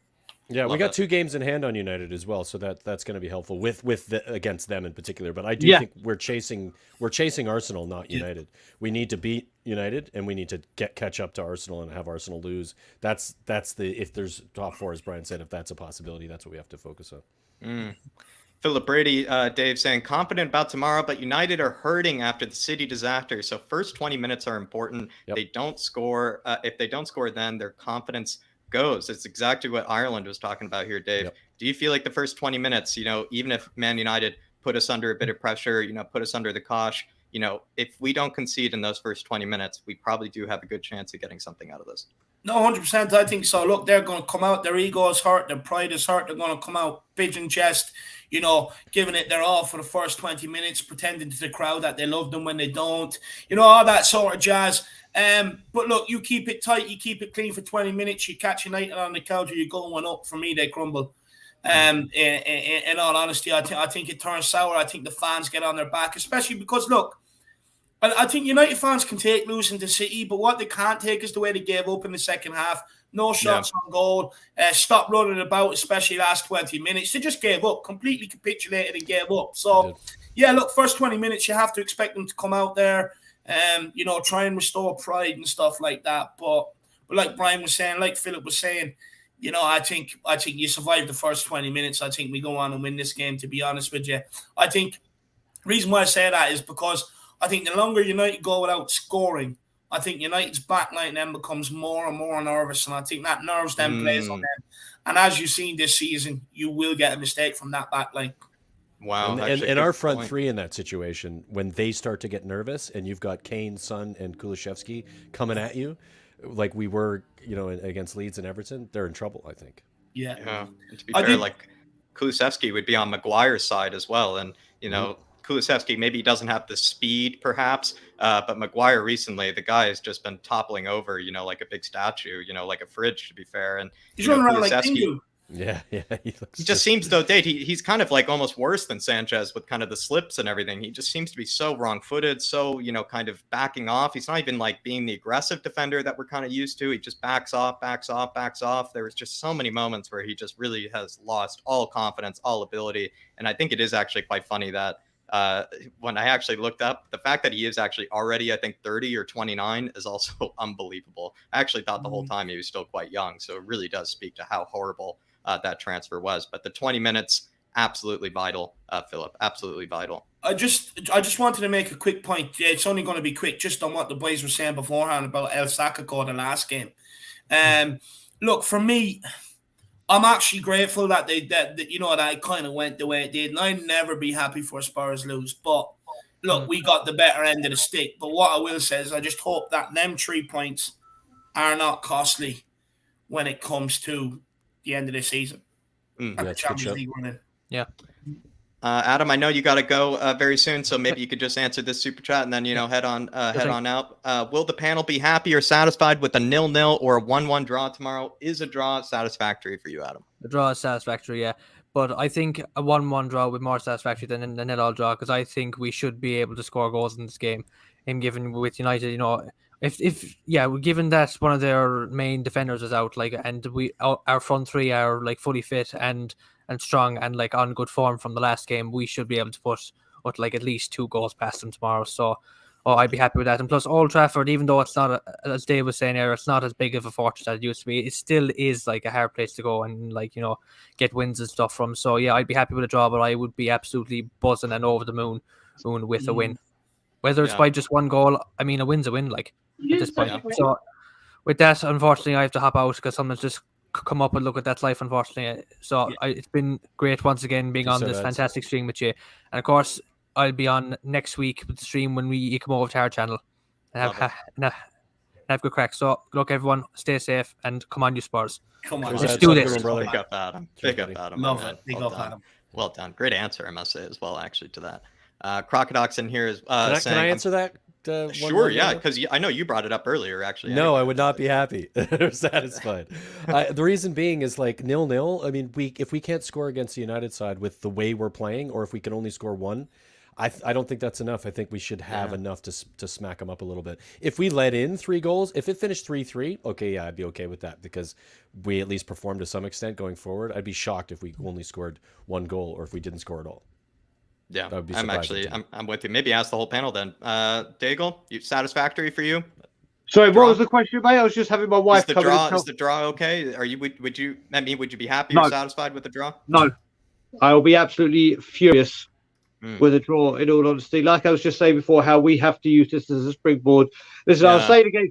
I said a long time. I said during Everton, where I was completely wrong, as Brian Ireland knows.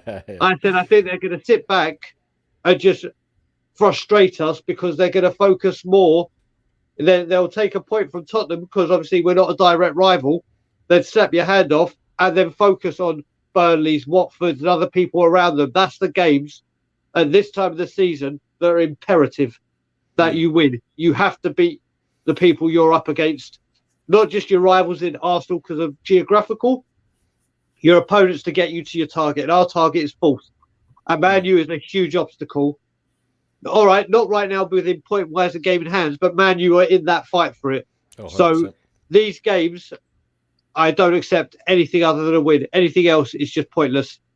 Yeah, and to be fair, this is a top 4 challenger, and with those points that we dropped against Southampton, Wolves, and stuff that we thought at one stage was irrecoverable, you kind of feel like these are then the games that you have to win. You kind of shoot yourself in the foot by not winning those Southampton and Wolves games. That puts more pressure on winning these games. So at first my answer was kind of yeah, I think I'd be okay with that. But now that I do think about it, considering the points that we have dropped, I don't know if you could be satisfied. It's kind of a must win if we're going to remotely. We forced it into a must win. We forced it into a must win. We did. It's our own doing for sure. Don't get me wrong. If it was Manchester United's first game of the season, and you said it's a draw acceptable, I'd have said, hell yeah, all day long. I'll take a point first game of the season at Old Trafford. But right here, now, it's no. It has to be a win. Yeah, I'm with you. I'm with you. And to be fair, you kind of convinced me on that. Crocodoc's saying, I'm feeling fairly confident as long as we have Bentancur and Kulusevski playing the 90 minutes. No coincidence that Bentancur came off against Burnley, and then we had a Winks masterclass, disaster class. Yeah. Is Bentancur already? I think he's already showing he's the best midfielder in our whole squad, but is he starting to develop that kind of Skip and Eric Dyer sort of kind of maybe winning percentage where it's like if Bentancur is out, you know, this less likely maybe to win the game? Do you feel like both of you guys? I think that is actually probably starting to become quite true. He makes Højbjerg look better. He makes probably I mean, Skip has looked fantastic. So if he even made Skip look better, that would be ridiculous. But he's made a lot of players seem more comfortable. He's also been able to do things that none of our midfielders have really been able to do this season, even Skip included, I would say. Bentancur, is he just absolutely crucial to win this game? I think he is 100% crucial. I think that not only is Bentancur, from a quality perspective, better than anything we have in the position, specifically the way he plays. I mean, it's either him or Winks, who are supposed to be that sort of transitional midfield that, you know, gets the from defense to attack happening. He does it so bloody well, but he also makes Højbjerg's job way easier because he's also doing some of what Højbjerg does in cutting up play. When he is a little bit deeper, his tackling is incredible. I don't know if he's given credit enough for that, but there's moments where he just cuts in. His reading of the game is really, really good.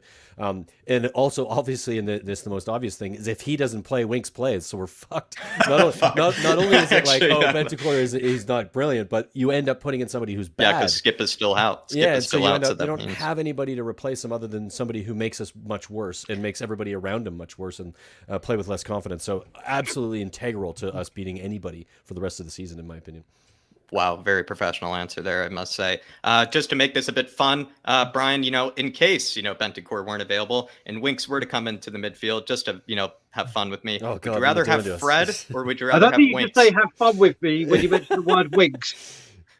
It's not very would nice you rather have buddy. Fred or Winks? You know, a Mick Winks or a Frinks? Would you rather have? Do you know what? I think I'd rather have Winks or Fred? You know, as maybe that backup center mid. I think I'd rather have Fred because at least Fred has something about him and he'll put his foot in and does that kind of work. Does that kind of work well? So I think listen. I'm giving Harry Winks can only play in games like he did against Leeds, where they play very, very, very open, and they don't have class players on the pitch. Yeah. Man U, if they play very, very open, they have class players on the pitch. He just can't deal with it. And that's, you know what? That's not me trying to put him down. It's the fact of where Harry Winks is in his career. I think he's hit his ceiling. You're not going to get a better version of him wherever he goes. And with Bentancur, what you got to remember with these stats, it's like you said, and I was so annoyed because you said the thing, Jack. Just want to say it. This shows again, without having Ollie Skip. It's Ollie Skip. I mean, it's just a shame with Conte saying his injury ain't recovering. I mean, I said it for a while now. It's a lot worse than feared. And unfortunately, it is. And for me, and you got to remember, Jack, famously on your channel, I came on when we were getting him. I didn't even know who Bentancur was. I knew who Kulusevski was. I didn't know who Bentancur was, but I've been highly impressed. Chris has been saying on the channel, you know, more of those Juventus rejects, you know, keep them coming. You know, that's what he wants. He just wants all of them. I mean, he's been highly impressive, and I'd wrap him up in cotton wool for every single game. If he's got a slight injury or he's just come back to fitness, let him play the game. Wrap him up, because until Skip comes back, if he goes out, there is only one option, and that option is not a good option. That option is us coming nowhere near fourth place, and I think that's how important he is to the team. I think actually you made a good point about like how Winks has reached a ceiling. I think maybe he's reached a ceiling perhaps in the fact that I think he reached like his peak level, and then maybe the reason he was kind of perhaps sort of good before was because he's a new player in the league, and I think any new player that comes to any league, they just don't really know how he plays, what his weaknesses are and everything. And I feel like Harry Winks has been around enough and has actually played in enough poor games that anybody and their mother, to a degree, could just do a bit of scouting on the guy and know what to do against him. And I think that's actually what's hurt Winks. I think people have just found out too much about him. They're too familiar with him, and they can just take advantage of him then. Yeah, his lack of confidence on the ball. Sorry, I was just going to say his lack of confidence on the ball when being pressed is everything when it comes to how when Spurs play poorly, it's him reacting poorly to being pressed. When you look at what happens it's okay. When you look what happens with Bentancur when he gets pressed, he breaks it on his own. Yeah. He spins, he turns, he gets a forward pass, and all of a sudden that press is gone, and he's not. We're not under the cosh anymore. It's so obvious to watch when you see what Bentancur does compared to what Winks does when he's under pressure, and that's what we needed inside. And he's been unbelievably brilliant because of it. The thing I'll just add to that as well is Harry Winks. You got to remember when he came on against West Ham on his debut, when he ran to Poch, when he scored. Mm-hmm. He controlled that game, his first game. Like I said, a new player. And that period, until he got an awful injury away from injury killed him for sure. It was a horrific injury, a freak injury as well. He has never, ever, ever been the same player. Mm-hmm. He's had moments and games like the Real Madrid and other things. He ran a midfield against Real Madrid before his injury, and it was incredible. He's done this. Yeah. And he was doing it regularly. This injury has had a huge. I mean, I know he was young, but it has had a huge impact on him. And like I said, we sign players, and sometimes they just can't get the job done. They can't get the job done. They can't take us to the next level. Now, what other teams do is they realise that, and their manager says, "Sorry, we can't do any more with you," and they sell them so they can reinvest in someone. Unfortunately, as we all know, we don't do that.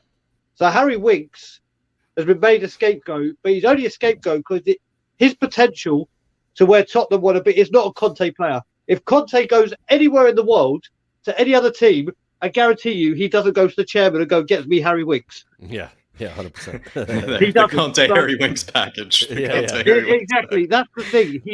It's unfortunate that this has happened, but he's been here for so long, and this has happened for so long. But rather than shipping him out and say, "Right, we're investing the team in other places," or get you a replacement in, he's just been allowed to fester. And it's all coming back and being very, very clearly found out now.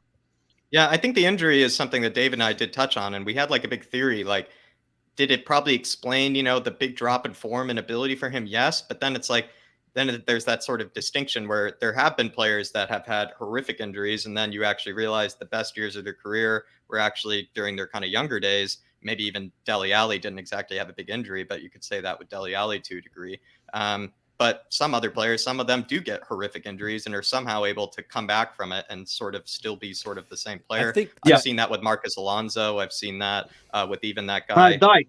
Yeah, I've seen that with Van Dijk. We've seen that even that Everton player, even though they're going down, Andre Gomez, he had his leg broken, and he still came back and is still one of their best midfielders when he is available. It's just perhaps the case. Maybe it is that injury. That I think Winks has best midfielders.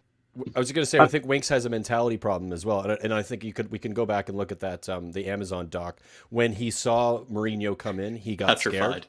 That's how Winks thinks about things, and that's how when he's under the cosh he makes bad decisions because he's scared. Great point. And I think that mentality is not something that propels you into being the upper echelon. You cannot be scared of being under pressure.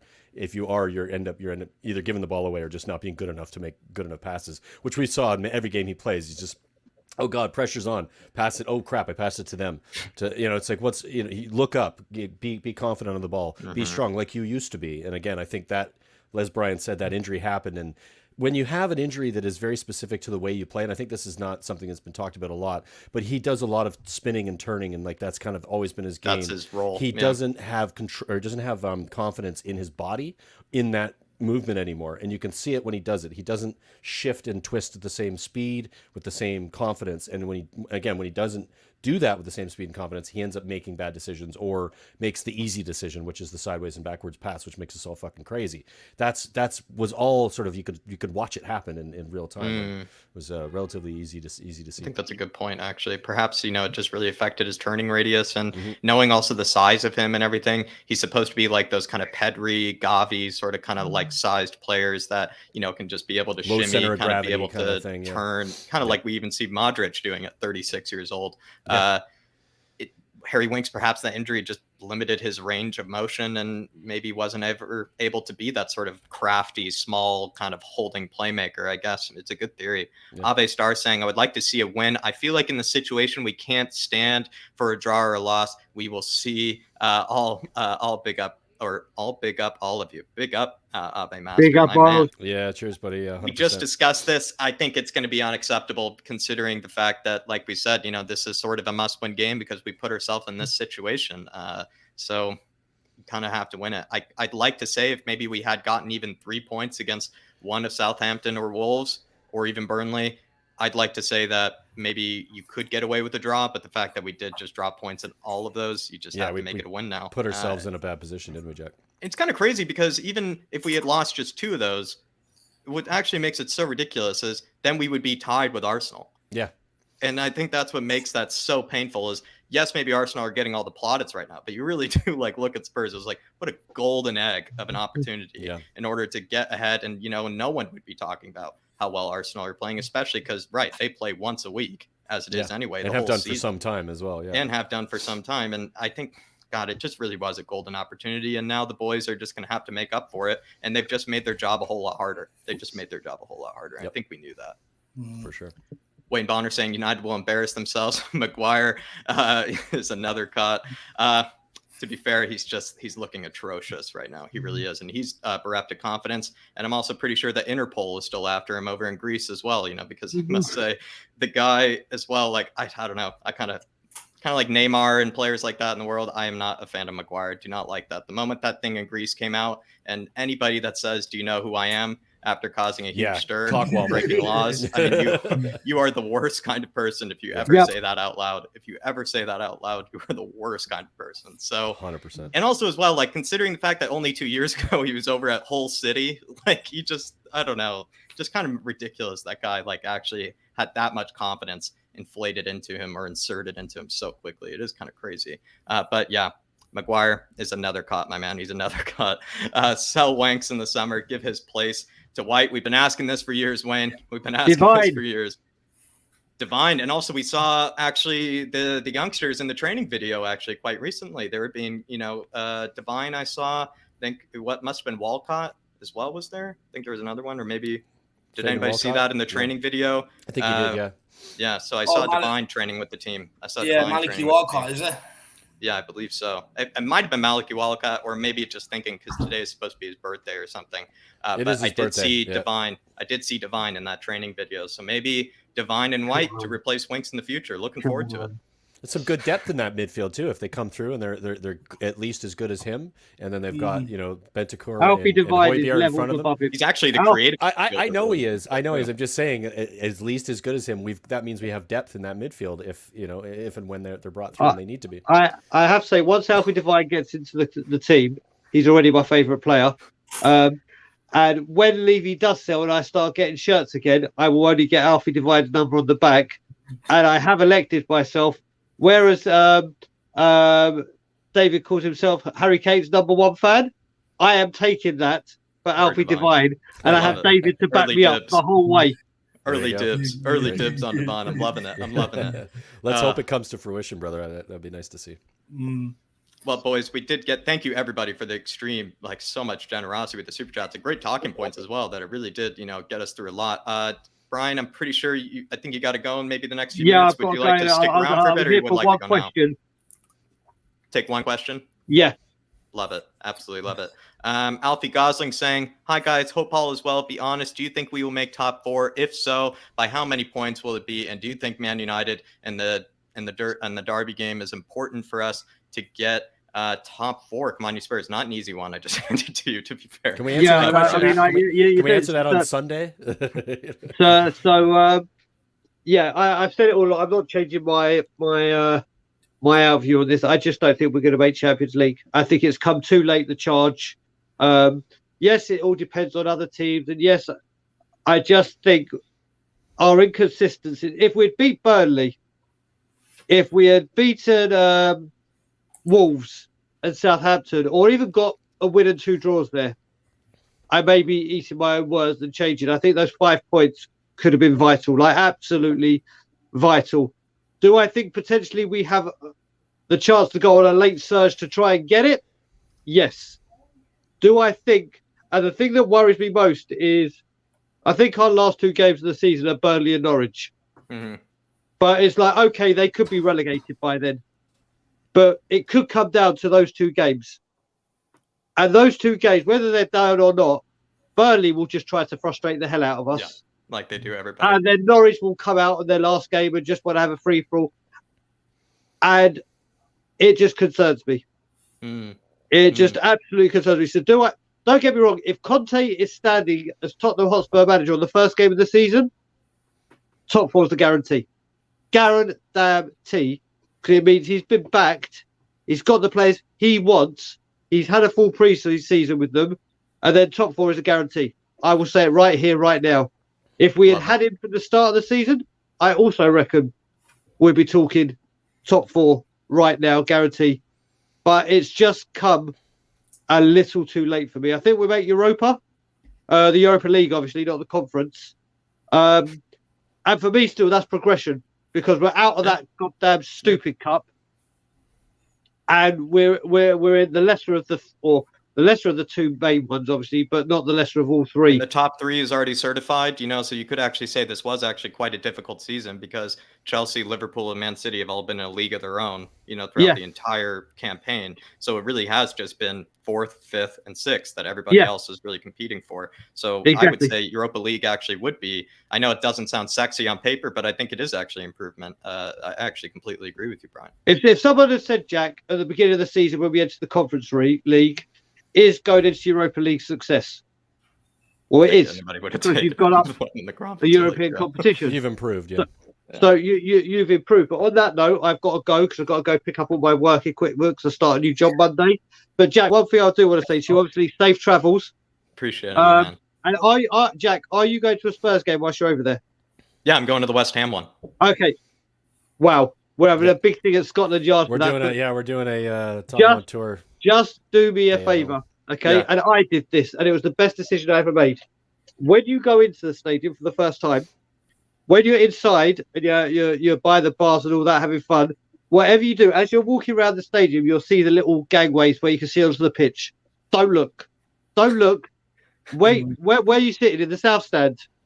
I'm sitting with Ellie wherever she sits. Okay, so Ellie sits all over the shop, so you could be anywhere.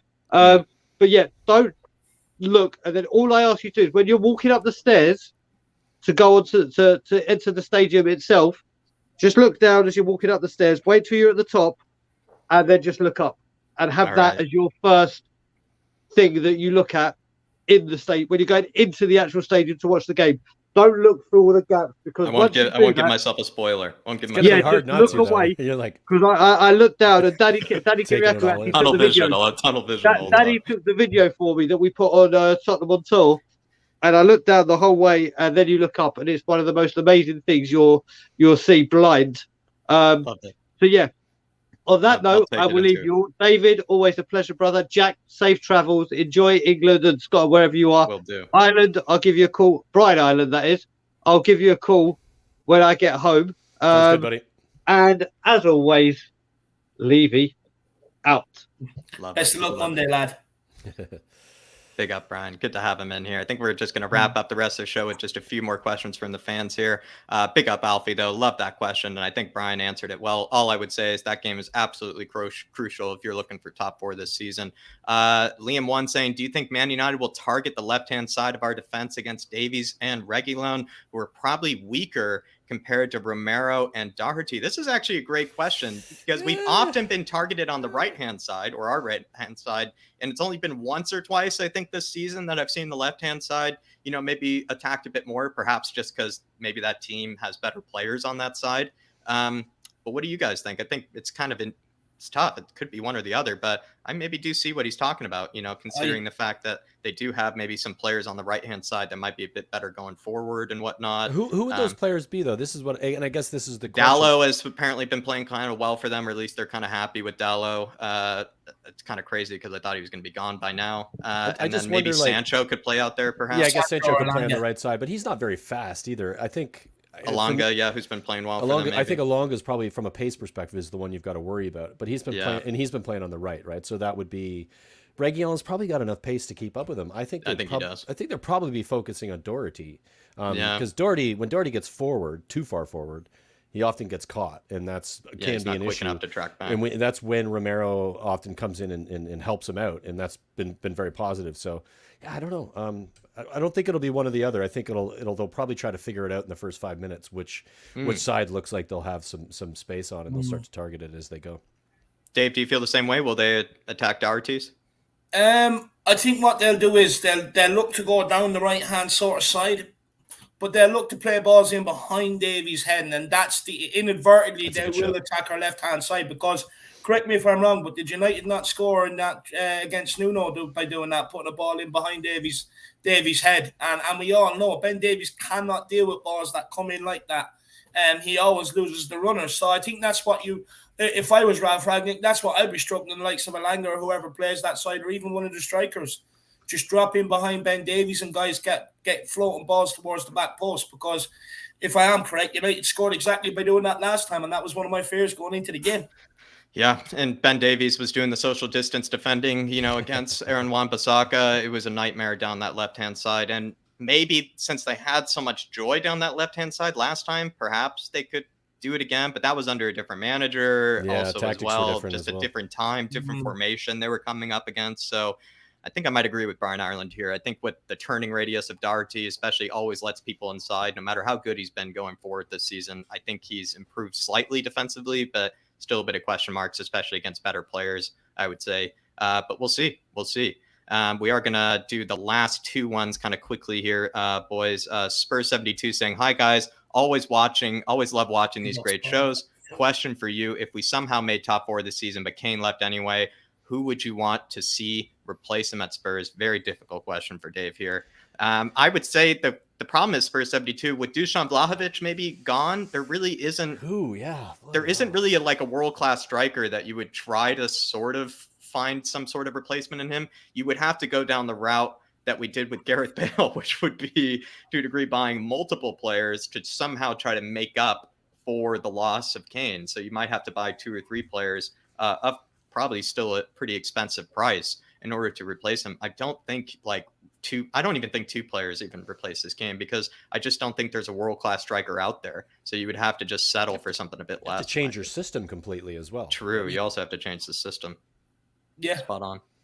No, look, when it comes to that, I've said it time and time again, in order to replace Kane, you're going to need 2 strikers and someone that can play the passes he does in a deeper position. So for me, you need 3 places to replace him. But I've also said this, look, back in the day, each club had 4 strikers, all scored goals, this, that, and the other. But players like a Kane, like Vlahovic, like Haaland, the reason why they require the money they do to be able to get them is purely because it's a dying breed. It's a rare breed of striker you're getting. You're getting a guy up front who can handle 2 centre-halves, sometimes 3, on his own. He can hold up the ball, run in behind. He can make things happen. He can pass. He can shoot.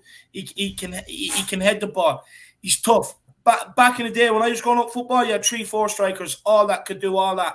Now it's dying out. World-class strikers like Harry Kane, like Haaland, like Vlahovic, it's dying out. So for me, you gotta get change the system. I agree with what Ireland said. Yeah, too. I think it's like the you have only way. to change your whole style of play, which also really hurt us. Yeah, I think it's an interesting question, and I thought of this, and this may be.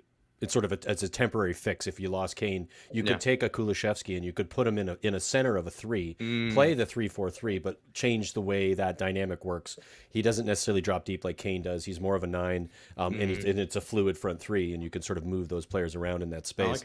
I like it. That would be an easier way to say, oh, we need to replace Kane and what Kane does, because you can't. You can't find another Harry Kane. Harry Kane is a once-in-a-generation player that you're going to get at your club. And almost even in world football in general, there's not a lot of players that are as good as him in that position, but also in the 10 that he's playing in as a playmaker, as well as the 9 at the same time. So you need 4 or 5 players to do it, and you need a system change. I think those are the only ways, the only realistic way to do it without completely shitting the bed next season without having Kane in it. I feel that way too. I think great answers from both of you. Last question here, probably not a big surprise. According to Harry Kane, are there more wheels or doors in this world? I actually originally thought doors. What did he say in the end? I didn't even see the final. I originally thought doors, but then Sonia, my girlfriend today, was saying that even a sliding door has actually a wheel. Every mechanism, also doorknobs have wheels. Every mechanism that exists like clocks and everything like that have wheels in them. They have dials that spin that have things that I are never connected thought to about it that way. Because originally You my gotta go answer with was wheels. doors. Yeah. But with an engineering sort of answer, engineering, you would say wheels. There are actually, in fact, more wheels in the world. My one like little caveat would be that in certain scenarios, like, and especially certain places like here, there are far more people than there are cars, and so you would say maybe that Right. means there are greater chances of there just being more doors than there are wheels. But I think that whole idea that, you know, Machines. like the Just inside think of a of doorknob machines. is wheel machines, you know, Yeah. factories. Yeah. I mean, there are plenty of wheels out there. Dave, what are your thoughts? Important What do you stuff think? to talk about here, Dave. Yeah, I think look- HK was saying doors. I think he was saying Look, there are more doors. For Oh, me, yeah? you can stock all the wheels, Jack, but what do you have to go through to get the wheels? Doors. So for me, it's all about the doors, lad. I think, it's all about the doors. David, I When think, you take a wheel through David, the I think if you go back to when the wheel was invented, they didn't have to get through a door to invent it. They just had to roll something into a ball and push it. So Yeah, there but was no door nowadays- necessary. Nowadays, you know, you open your press door, you might have wheels in there. You go in to buy wheels from any tire place. and What stuff about like what that. You about walk doors through that need doors. wheels to go up and down? Huh? What about doors that need wheels to go up and down? Yeah, but not every door needs wheels to go up I and know, down. but a I've lot covered of- doors a here lot that of them aren't do, on though. wheels. No, I I've just saw wardrobe doors elevators. that aren't A on lot of wheels. them are a single door that need two wheels, so it'll roll up. Shit. Like I'm gonna I stick have with loads of wheels. presses here with no doors and stuff like that. So for me, I'm going to say doors. You look at skyscrapers, and they're like the amount of houses all across the world. Most things you need, you enter through a door or you open a door. So for me, I'm going with doors.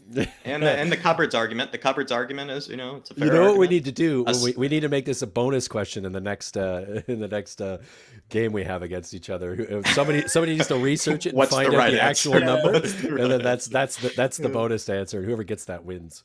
I think that'd be appropriate. Ash, I do think it counts as a wheel. That's why fine. Brian Ireland and I were saying, like, all those little mechanisms, Anything that's little tiny wheels. Round Yeah. and spins and makes a mechanism is a wheel. And so, you know, with that sort of logic of thinking, you could say there are more wheels. But Dave is with doors, made a good argument for it. I do. It is a good argument. And we're on Team Wheel. But Brian Ireland, I'm just going to get your link to the channel. What can they find over on Tottenham on Tour? And really do appreciate you guys coming on today. Oh, it's an absolute pleasure, and I love this. You know, Friday mornings. I look forward to it every Friday. We missed it last week. It was like, what am I going to do on my Friday now? But yeah, it's brilliant. Thanks for having us on, and we're looking forward to next week. We'll be doing it again, so tune into that. Lots of different stuff coming up. We're doing a regular podcast once a week. It's kind of shifting right now. Brian's just gotten back from the UK, so big all hands on deck meeting happening in the next couple of days to sort of determine what that content's going to look like. But I don't know if you guys checked out our last show that we did. Brian and I went to the Scotland Yard together. Oddly, our first time watching a Spurs game together in person, and we did a sort of what a match day is like from our perspective, sort of the Tottenham on Tour kind of idea. And we're going to be doing a lot of that. We're going to do that for the West Ham game. We're going to have some Cody Mack join us, and Bobby Kay is going to join us. So the yard's going to be full of a bunch of people you've seen on a lot of the channels and Love it. in person. So it'll be a lot of fun, and some other stuff coming up that's going to be sort of pre-recorded stuff that can be a lot of fun to do as well. So hop on over there. Appreciate the support from everybody, and especially from you guys. Honestly, a lot of you guys and We Are Tottenham TV have done for us, and our channel has been spectacular. And we love working with you guys, and we love the relationship we've developed. Very nice of you, Brian. And to be fair, it's been an absolute blast so far. I actually really do look forward to these shows. You know, it's a very nice way to start a Friday. But there you are, everybody. There's the link to Tottenham on Tour. I really do appreciate everybody for joining us on these collabs. I've always really enjoyed these Friday mornings. But Dave, passing it off to you now, my man. Yeah, look, just again, a massive thank you to the Tottenham on Tour boys. A massive thank you to Jack for today. A massive thank you to everybody who has, tuned in over the course of the day. Massive thank you to everybody who continues to keep smashing them likes, smashing them subscribes, and supporting the channel financially. You have no idea how much it keeps helping us keep moving all the time. So a massive thank you to everybody out there. Look, see you back here around 1:30, 2 o'clock tomorrow for some build up for the United game, and then the watch along as well. It'll be myself and this man here, Spurs Talk Show, aka Johnny. We'll be there all day, hopefully giving you guys the build up and all that you love and desire. And yeah, we'll see y'all back here tomorrow. Jack, do you wanna plug yourself before we go? Sure. Yeah. Everybody, just head on over to Flat Cap Euro Talk. Just search it in the keyword. Search it in YouTube. There's Dave and I did a highlight reaction to Rodrigo de Paul, probably my favorite midfielder that no one really, I think, talks about. And then as well, I would say that World 11 debate, if you haven't seen it, I really would check it out, because Dave and I, we did kind of put some really good points towards each other. Now with all this hindsight from the Real Madrid game, you would say Dave made a very good point about Luka Modric, and you put some respect on his name. So if that sounds like something you want to listen to, definitely head on over there. No, do get over there and check it out. Check it out. But look, guys, there we have it. Another week rounded up. Hope everybody did enjoy today's show. I thought it was a good one. I really enjoyed it as well. I look forward to these end of week wind downs before the big weekend comes. Really do. So, guys, we'll see you all back here tomorrow. Come on, you Spurs. Come on, you Spurs. Can't say we trust. Can't say we trust. Yes. Come on, you Spurs. And just quickly, sorry, before we do go, Addy, I know you didn't watch the last one, because the last one we had the clock and we had the scoreboard, my man. So don't worry, we have all the timers and everything else anyone would require now for a watch along, and it's only going to keep improving. So big up, Addy. See you tomorrow, my man. Especially after you saying that, I expect you to be there now. Nice. He's put himself on the line. Love it. Come on, you Spurs. Come on. There we go.